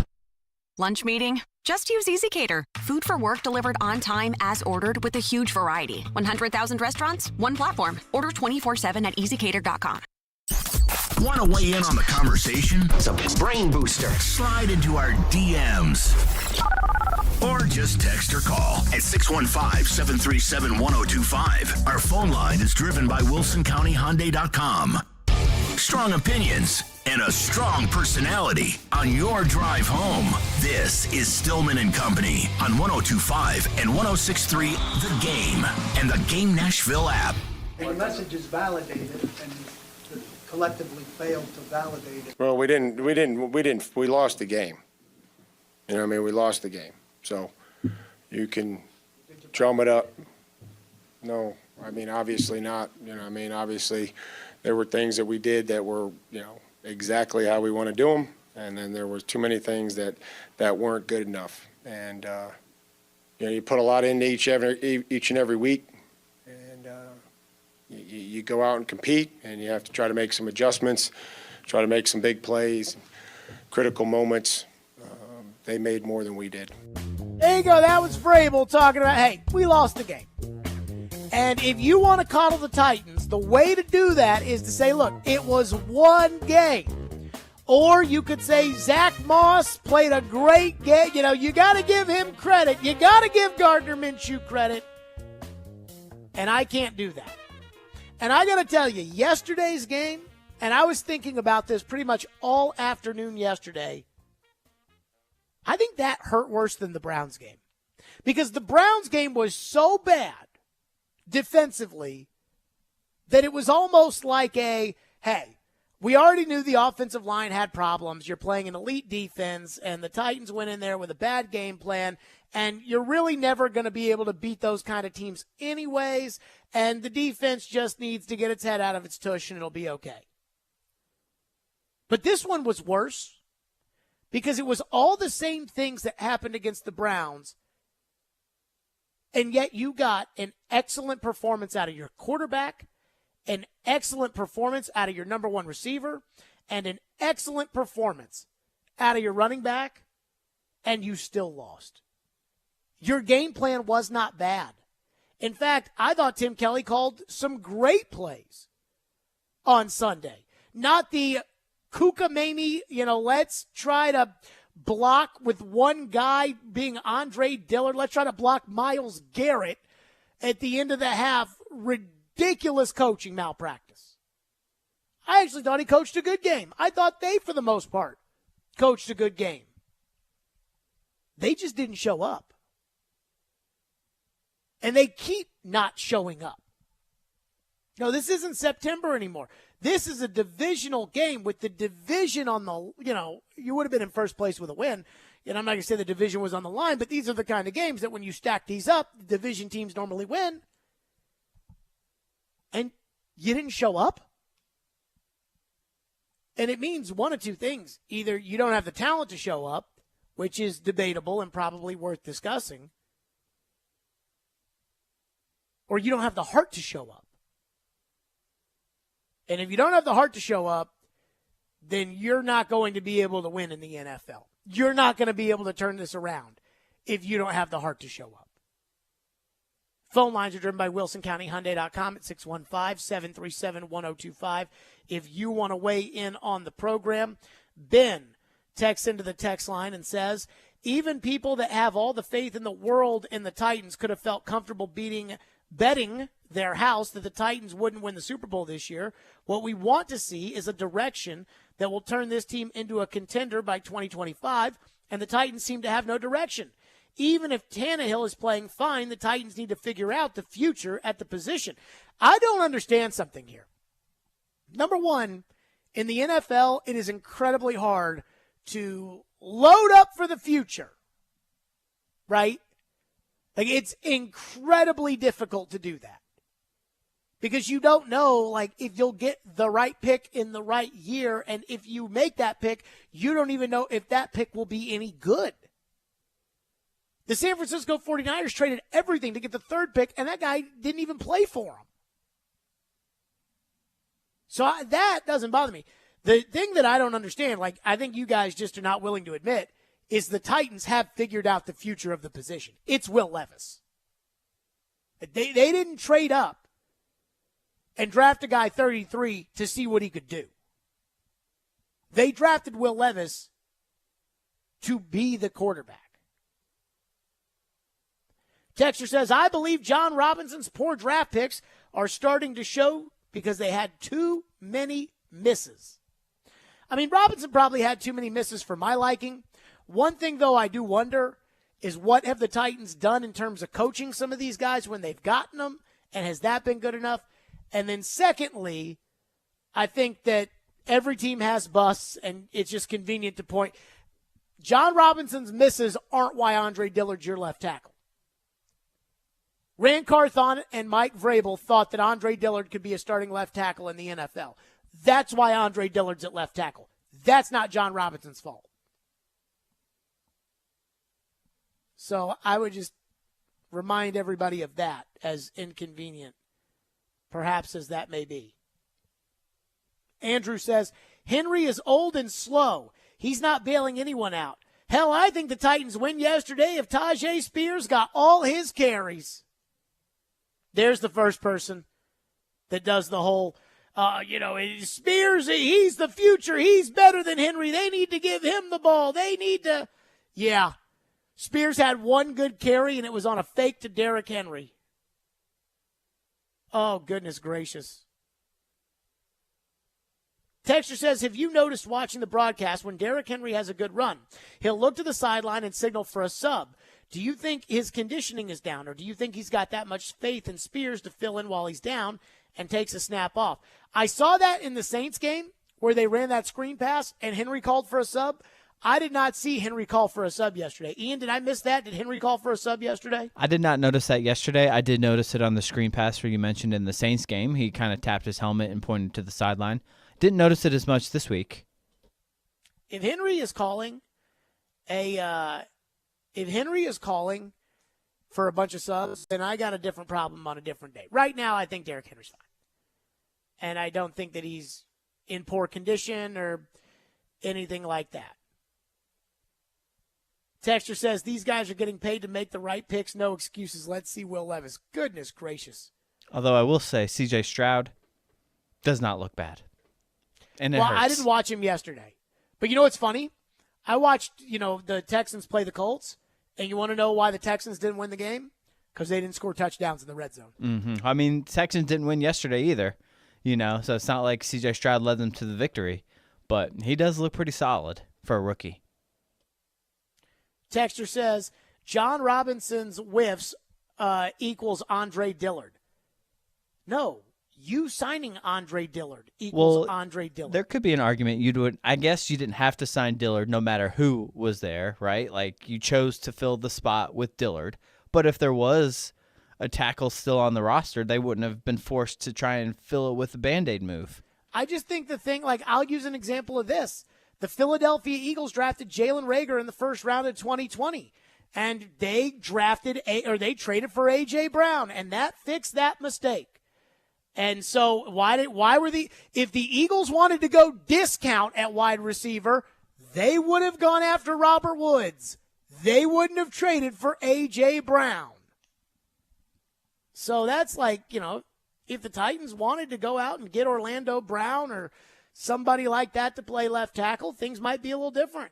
You can't put the bad players that John Robinson didn't sign or John Robinson didn't draft. You can't put that on John Robinson. And that's what's bothering me. One texter says, the Titans' offense is getting better and the defense is getting worse, and the Bengals aren't very good. I mean, I do think the offense is getting better. Here's the thing that's bothering me about the offense. Now, I don't get into the whole, they only scored 17 points or whatever it is that people are all mad about today, which I understand points are the defining factor of whether or not you win or lose. Because, the Titans decided to go for it on 4th down instead of kicking a field goal, and so now you're talking about 19 points. The Titans were never going to be a team that scores 27 points a game. They were never going to be that. They didn't draft for a team like that. They didn't sign a team like that. They didn't do any of that. So I think that it's crazy to think that the offense would be that good. The defense being this bad is truly a disaster. Well, the secondary is not good at all. But shouldn't they be hitting the quarterback more than twice? They didn't get very much pass rush this week. Shouldn't they sack the quarterback at some point? And I don't know if that was something in the game plan because they were planning for Richardson to be back there and they didn't want to go whole, rush lane situation, and they had trouble adjusting once Minshew was put in. But they didn't have much pressure on the quarterback this week. Justin says, I thought of you yesterday when Minshew came in. You told TD that he gives the Colts a better chance to win, and I think you're right. It looked like the defense might have been able to befuddle the rookie on some of the drives, but Minshew went in there and looked like he was throwing darts. Well, Minshew, first of all, played most of the game with a lead. Now, he threw that one pass to Mo Alley Cox that was a perfect pass on a 3rd down. And that one was one that is just, I'm not sure you can defend. Here's where I think Minshew should be the starting quarterback of the Colts. I thought that before they drafted Richardson. I thought that after they drafted Richardson. I think that today. And I think yesterday is a good example of why Gardner Minshew should be the quarterback. Not because of how Gardner Minshew played, but because, Anthony Richardson does not understand how to protect himself in the NFL. Those are the things you learn when you're around the game for a year. You learn how to be a pro. And that's what I would have wanted him to learn, as opposed to now he's got a sprained AC joint and he's going to come back and he won't ever be 100% this season, probably with that shoulder. But the Colts, you know how they are. Oh, we drafted him and we can't not leave him on the bench, and we got, oh my goodness gracious, and oh yeah, blah, blah, blah. 615-737-1025, more on your phone, 615-737-1025. Plus, Mike Vrabel's got to make some lineup changes. I mean, we just got to call it how it is. We'll do that next. Stillman and Company, Hiller Plumbing, Heating, Cooling, and Electrical. I would never make a lineup change to Hiller at my home, because Hiller does a fantastic job. Hiller has been taking care of my home for years, and they can do the exact same for you. If you have some things around your home that you've been putting off fixing, like your regular HVAC maintenance or a clogged bathroom drain, Hiller has some huge discounts this month. When the temperature drops, as it is now, and you start using your heater for the first time, you do not want to be dealing with breakdowns and issues. So this month, Hiller is offering half off HVAC tune-ups, and they're bringing back their $99 drain cleaning special. For just $99, Hiller will get you back up and running. These deals only last this month, so be sure to call today. Hiller's work is backed by the Happy You'll Be Your Services Free Guarantee, and I know this because I use Hiller at my home. That's Hiller Plumbing, Heating, Cooling, and Electrical, proud supporters of the Preds, the Vols, and Vandy. Hiller, call the Happy Face Truck today.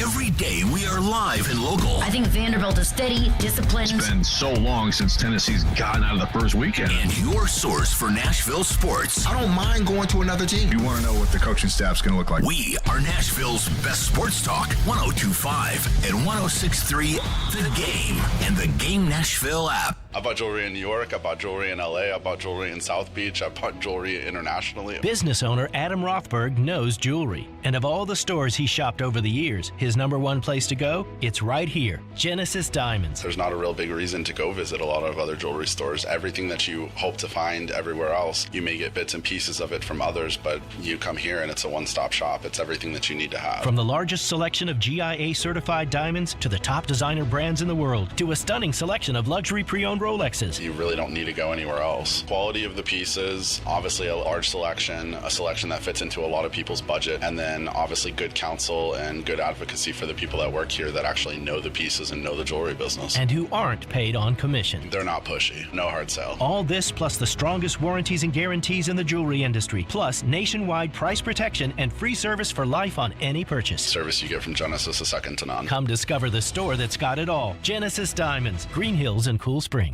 Hi, this is Rudy Gatlin of the Gatlin Brothers. Larry, Steve, and I would like to invite you to join us for the second annual Blood Assurance Celebrity Golf Tournament Monday, October 23rd at the beautiful Hermitage Golf Course. All proceeds benefit local high schools through the Blood Assurance Heroes Grant Fund. There are going to be a lot of great prizes, but one lucky player will win a trip for two to play golf in Ireland.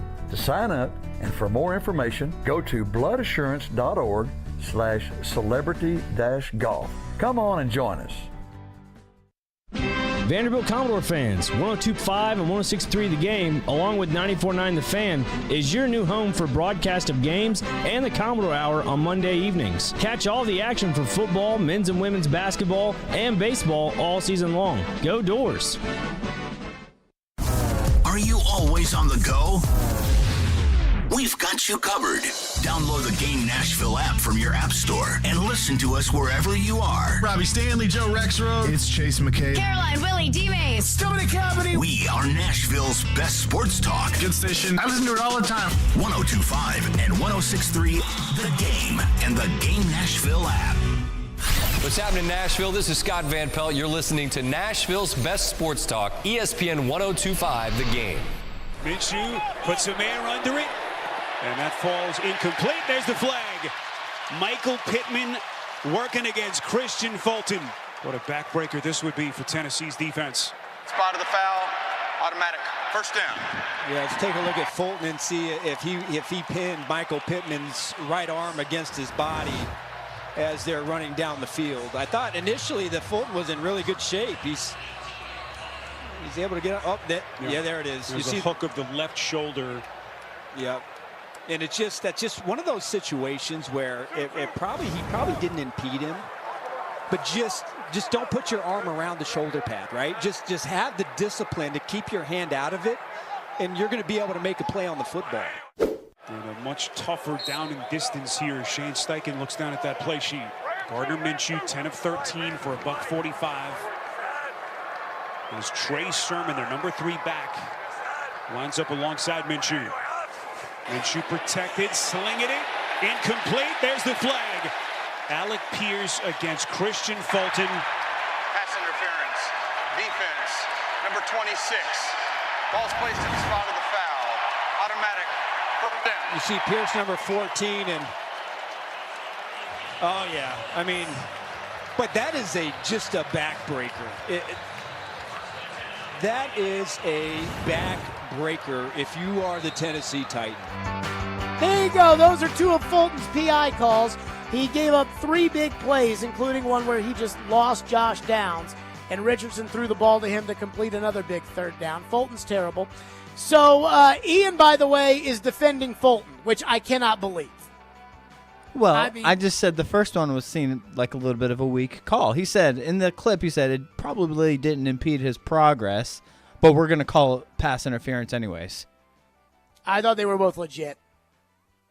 The second one, legit. I think he earned both of them. Yeah, the second one I'll give you, right? It's like we had talked about earlier in the show. It's kind of like a carbon copy of the A.J. Brown situation from the Philly game where Fulton got run over and then A.J. Brown got the call. Pretty much happened the exact same way. So, and he kind of put his arm out there. So I think you have to call that one. But the first one, I'm trying to give him the benefit of the doubt a little. Okay. Mike Vrabel's got to make some lineup changes. And Fulton's not the only one, but he is the most obvious. And he's probably the only lineup change he's going to make. But number one, Christian Fulton's got to go to the bench. I mean, to me, he is terrible. He is hurting this team. And he is showing no signs of improvement. And so, to me, enough's enough. I would have benched him after the Browns game. And then, maybe let's see if a week on the bench gets him back to normal. But they didn't. And so now let's see if you bench him for this game and maybe just kind of keep him there because I think he might be a lost cause. What I would do is I would move Roger McCreary out to that outside spot. And then Elijah Molden would go be my nickel back. And Kendall Vildor would take the remaining snaps that Molden usually plays. So that was 8 snaps yesterday. That's what Kendall Vildor would play. And there's no way it can be worse than what I'm getting from Fulton. So that's the first thing. Fulton goes to the bench. McCreary takes that spot. Number 2, I'm moving Josh Wiley up the depth chart, and I'm moving Chig down. And I think I'm doing that more because I've lost faith in Chig Okonkwo. Chig had 2 drops yesterday, including one that hit him he had 1 drop yesterday, 2 in the game against the Browns, or maybe it was 2 yesterday. 2 yesterday, 1 against the Browns. Burks had 2 against the Browns. 2 yesterday, and 2 offensive pass interference penalties. And when Chig runs with the ball, have you guys noticed, like last year, Chig had some breakaway speed. And now, Chig, it's like he's got no speed running with the ball.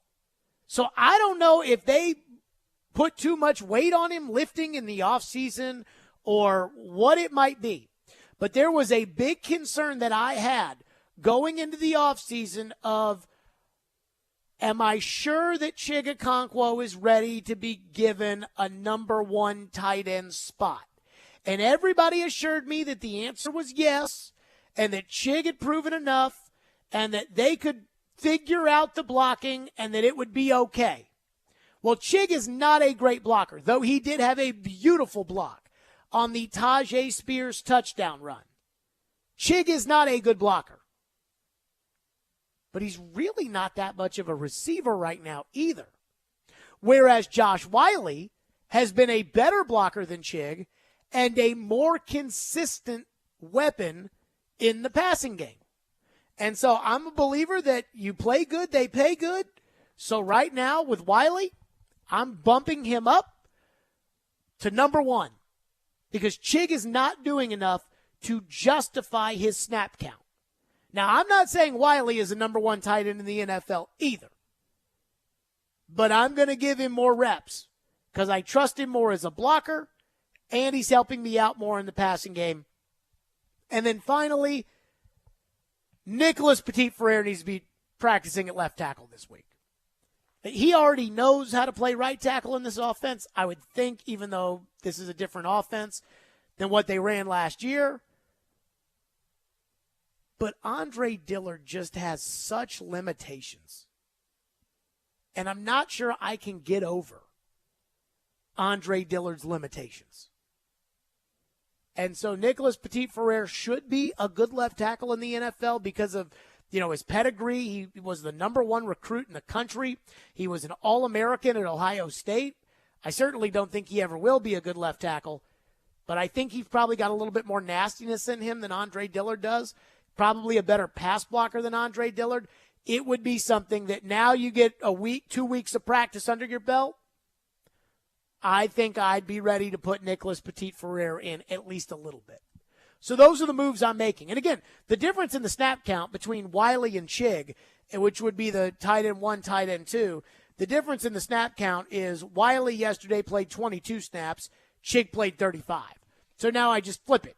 So Wiley plays 35 and Chig plays 22. And on 3rd down and 8, Chig comes in the game. But then, and if Chig produces, then Chig gets on the field more.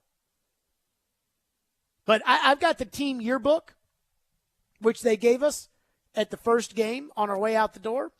And the front cover is Tannehill, Henry, Hopkins, Byard, Simmons, Burks, and Chig.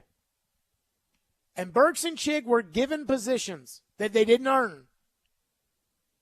And Burks is a different story because he's hurt. Chig has not lived up to a starting tight end.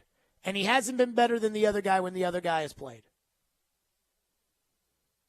Texture says, can't wait to hear the morning show's thoughts on Jared being ready to move on from Chig and Burks. Yeah, when I say, hey, I want to flip the snap count, I want to go instead of 35 for Chig and 22 for Wiley, I want to go 35 for Wiley and 22 for Chig. That is not the same as getting rid of a guy. I think Robbie and Joe will recognize the context if they get into it. One thing that I bet does happen, though, is I bet somebody, probably this guy, texts in and goes, Joe, did you see Jarrett said that they should move on from Chig Okonkwo? And that's not what I said.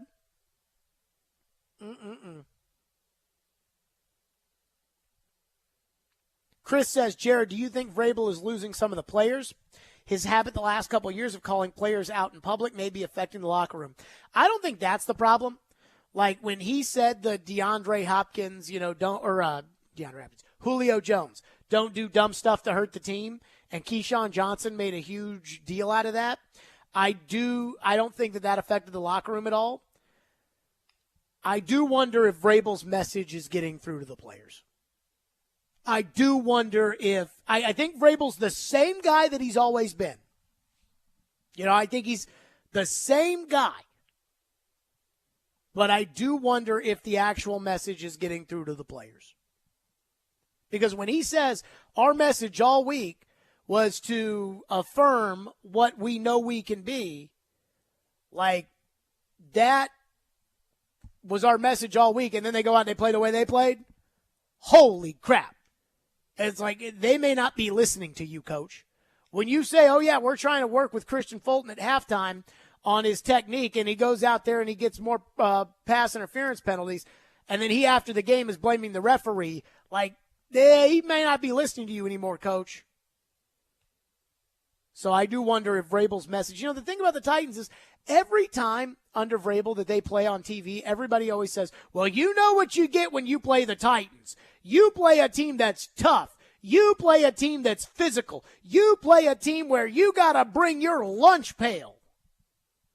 Indy didn't have to bring their lunch pail yesterday. They did, but they didn't have to. Cleveland didn't have to bring their lunch pail. Cleveland just smoked you. By the way, I did watch the Steelers yesterday against the Ravens. And the way they won that game, the Titans will never be able to win it. We'll get to that. Robbie just texted me. And he said, moving on from Burks and Chig, huh? Josh Wiley gets all the targets. The one thing I will say about moving on from Burks and Chig, which I'm not in favor of, is it's not like you'd be losing any production if you moved on from Burks and Chig. Because right now the production is 0. Maybe a little bit more than that. 0.7. That's the production you're getting out of them. 615-737-1025. No points in the final 2 minutes of either half. So no half sub today at Twice Daily. I know. I'm bummed out too. This is why you got to be a Twice Daily loyalty member, though. Because if you are, and the Titans score in the last 2 minutes of either half, loyalty members get a free half sub the next day. There's no catch. Just be a Twice Daily loyalty member and redeem your free half sub on the app. You score when the Titans score in the last 2 minutes. Thanks, guys. Yesterday, not getting us a free half sub. Download the Twice Daily app today and join the loyalty program to unlock special discount savings and so much more. It pays to be a member with Twice Daily, where you'll earn points and save money with every visit. Get what you crave at Twice Daily. Made to order sandwiches, bakery, breakfast, lunch and dinner, fresh items made to go, hot drink, cold drinks, and of course, the beer cave, where they got the cold ones. If you're looking for convenience, Twice Daily has you covered. Twice Daily, fresh all day. Vanderbilt football lives here. This Saturday, it's Vanderbilt and Georgia from First Bank Stadium. Kickoff at 11 a.m. Coverage starts at 9:30. Your home for the Commodores is 102.5 and 106.3 The Game and the Game Nashville app. Hal Gill here for my good friends at Dunkin'. I get my Dunks every morning. I grew up with Dunkin' in Boston, and it's been my favorite ever since. Fall in love with Dunkin's pumpkin coffee, lattes, muffins, and donuts. Made with their signature high-quality coffee, each sip and bite is sure to delight. Perfect for those cool autumn mornings or as a sweet treat any time of day. You won't be able to resist the delicious pumpkin flavor. Get pumped for pumpkin. Stop by Dunkin' today. Actor Portrayal, based on a real patient experience. I'm Mike. I'm a husband, proud father of 2, work my butt off 6 days a week, some nights too. When my family or my company needs me to make it happen, I make it happen. But a few months ago, I started having trouble making it happen, in the bedroom. I tried some pills online, but they didn't work. Honestly, I thought about throwing in the towel on my sex life, but I'm not that old. I still want to enjoy intimacy with my wife. Like that poet said, I don't want to just go gently into that good night. So I went to the Tennessee Men's Clinic in Franklin. Got some lab work done, was prescribed some meds, and wow, it made it happen. I can't say enough about them. Their providers took care of me, followed up, and made sure I had a treatment plan that actually works. It's awesome. If I were you, and you're like me, I'd give them a call today, 615-208-9090, or go to TennesseeMen'sClinic.com. If you're like most guys, they'll make it happen for you too. Visit our website to learn more, including side effects, treatments extra. Results vary. Hey, it's John Tesh. You know, we've all felt the impact of inflation on everything from food to housing to gas. But most people don't realize the cost of your home and auto insurance is also likely to go up. With the rising cost of building materials, car parts, and labor, even the insurance companies are taking a hit, which means you will too. So if you're working with a company that only has one option and not a company that shops multiple carriers to find the best deal, you're wasting your money. It's why you should be working with Zander Insurance. They represent over 24 top insurance companies that are competing for your business, meaning you get the right home and auto coverage at the lowest prices this year and every year. And Zander's service can't be beat, I know from experience. Just check out their reviews. Saving money has to be a priority these days. Go to Zander.com or call 800-356-4282 and find out how much you can save. You'll see why over 500,000 families trust Zander. One is a legendary NFL wide receiver. I gotta be prepared. I have to be ready. One is a legendary Nashville voice. You don't have to rely on carrying the ball 250 to 300 times. And the other has been a legendary trash talker on the playground since the 4th grade. Nobody is a Pro Bowler on day one of rookie minicamp. They are Caroline, Willie, and D-Mace. Weekdays at 11 on 102.5 and 106.3 The Game and the Game Nashville app. You're listening to Stillman and Company on 102.5 and 106.3 The Game and the Game Nashville app. Yeah, it's extremely frustrating. You know, you're gonna start stacking some wins. You can't go one for one throughout the season and get to where you want to go. So this team has to respond. We have to come in. Tough week this week, going to London on the road, new environment, new situation, but it doesn't matter. Going to have to find a way to get a win this week and then, hopefully start stacking some after that. Oh, I hate the fact that the Titans are going to London after that performance they had yesterday. I hate it.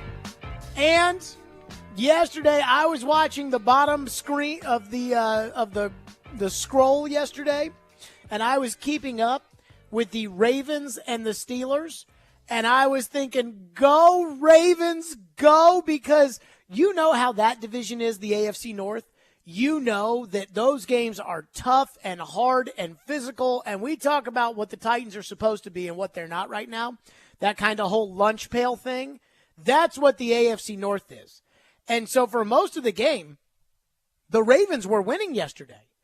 And so I figured, okay, even if they don't win big against the Steelers, it's still much better than the Ravens losing and them going into this London game super mad because they lost to the Steelers, their biggest rival. So yesterday, the Ravens, who should have won. I mean, you talk about the things the Titans screwed up. The Ravens screwed up so much yesterday. They dropped 2 touchdown passes, one by Nelson Aguilar, one by Justice Hill, I think is the guy's name. Dropping touchdown passes. One they settled for a field goal. The Aguilar one they ended up getting nothing out of. And then Lamar throws an interception in the end zone where the DB just goes up on a 50 ball and wins it over Odell Beckham. And then, even though they had done that, the Ravens had the lead the whole game. And the Ravens, up by 10-3, get a punt blocked for a safety. Well, you're never going to block a punt. I mean, special teams, we've complained about for forever. No need to complain about special teams right now because special teams is doing an okay job. But you're never going to block a punt. And the Steelers blocked that punt. And now all of a sudden, it's 10-5. And then they go down the field with Kenny Pickett and they kick a field goal. And then they go down the field and somehow they end up scoring and winning the game. And it's like, oh no, now the Ravens are going to spend a whole week being angry about how they lost to the Steelers. And they're, hey, we gotta prove ourselves. We gotta go out there and put together the best game and all the things that I hate about the team that you're about to play winning a game or losing a game, that's exactly what you're going to get. And it drives me crazy. Like, it just, oh, God, add that to the fact that right now you're not playing well, and the game is in London. That's a whole nother thing. Like the Ravens left today to go to London. The Titans are apparently leaving Thursday to go to London. So here's what the Titans are going to do. The Ravens have decided we need to get acclimated. Like, we need to go Monday, and we'll get there around 8 p.m. Eastern time. And so I don't even know what time that is, London. What is that, like 7 a.m., something like that? So it'll take about a day or two for them to adjust their clocks. And I went through that last time when the Titans went to London, and I went to London, and for a whole day I was on these bus tours with my head turned to the side, just like, oh, yeah, great was, just jet lagged or whatever. And finally, when I got used to the time difference is when I ended up coming home. So the Ravens are going to try to get all that out of their system so that by Friday, Saturday, Sunday, the Ravens are kind of in tune with the time and it feels like a normal game. The Titans are saying, hey, we're going to leave Thursday and we're going to treat this just like any other road game. We just have to fly for 8 hours. I'm not sure I like that approach, but London is tough. Like, it's a tough adjustment. And I heard the Midday Show talking today about how the Jags, could have beaten the Bills by more and how we should be worried about the Jags this and the Jags that. And I'll say this. I predicted that the Bills would lose to the Jags on this show on Six Pack Picks. Ian, back me up. That's correct. I predicted that the Bills would lose to the Jags. Why? For two reasons. One, the Jags had played in London last week against Atlanta, and they were completely acclimated to London, having been there for a week. And Travis Etienne even came out and said that. And two, Buffalo had the big win over Miami last week, and you want a team to get fat and happy before you have to play them. And so the Titans have to deal with the bad of both of that. The bad being that Baltimore is going to be super angry after their loss yesterday to the Steelers, and they've got to adjust to going to London. Now, 30 seconds for me. How about them Louisville Cardinals on Saturday?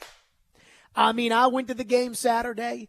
The atmosphere was electric out there in Louisville at L&N Cardinal Stadium. The atmosphere was insane. The fans were nuts. The storming the field. And I'll say this, we kicked the crap out of Notre Dame. And I said to Joe and Caroline on a Jared versus Joe that I didn't think much of Sam Hartman. And it was, Louisville shut him down. And they shut him down again. And now we're in the top 15. And I'm just saying, watch out. We're back, baby. That's it for us. We're out of here. We'll be back tomorrow at 2 o'clock on the Preds opener day. Meanwhile, the Commodore Hour is coming up next.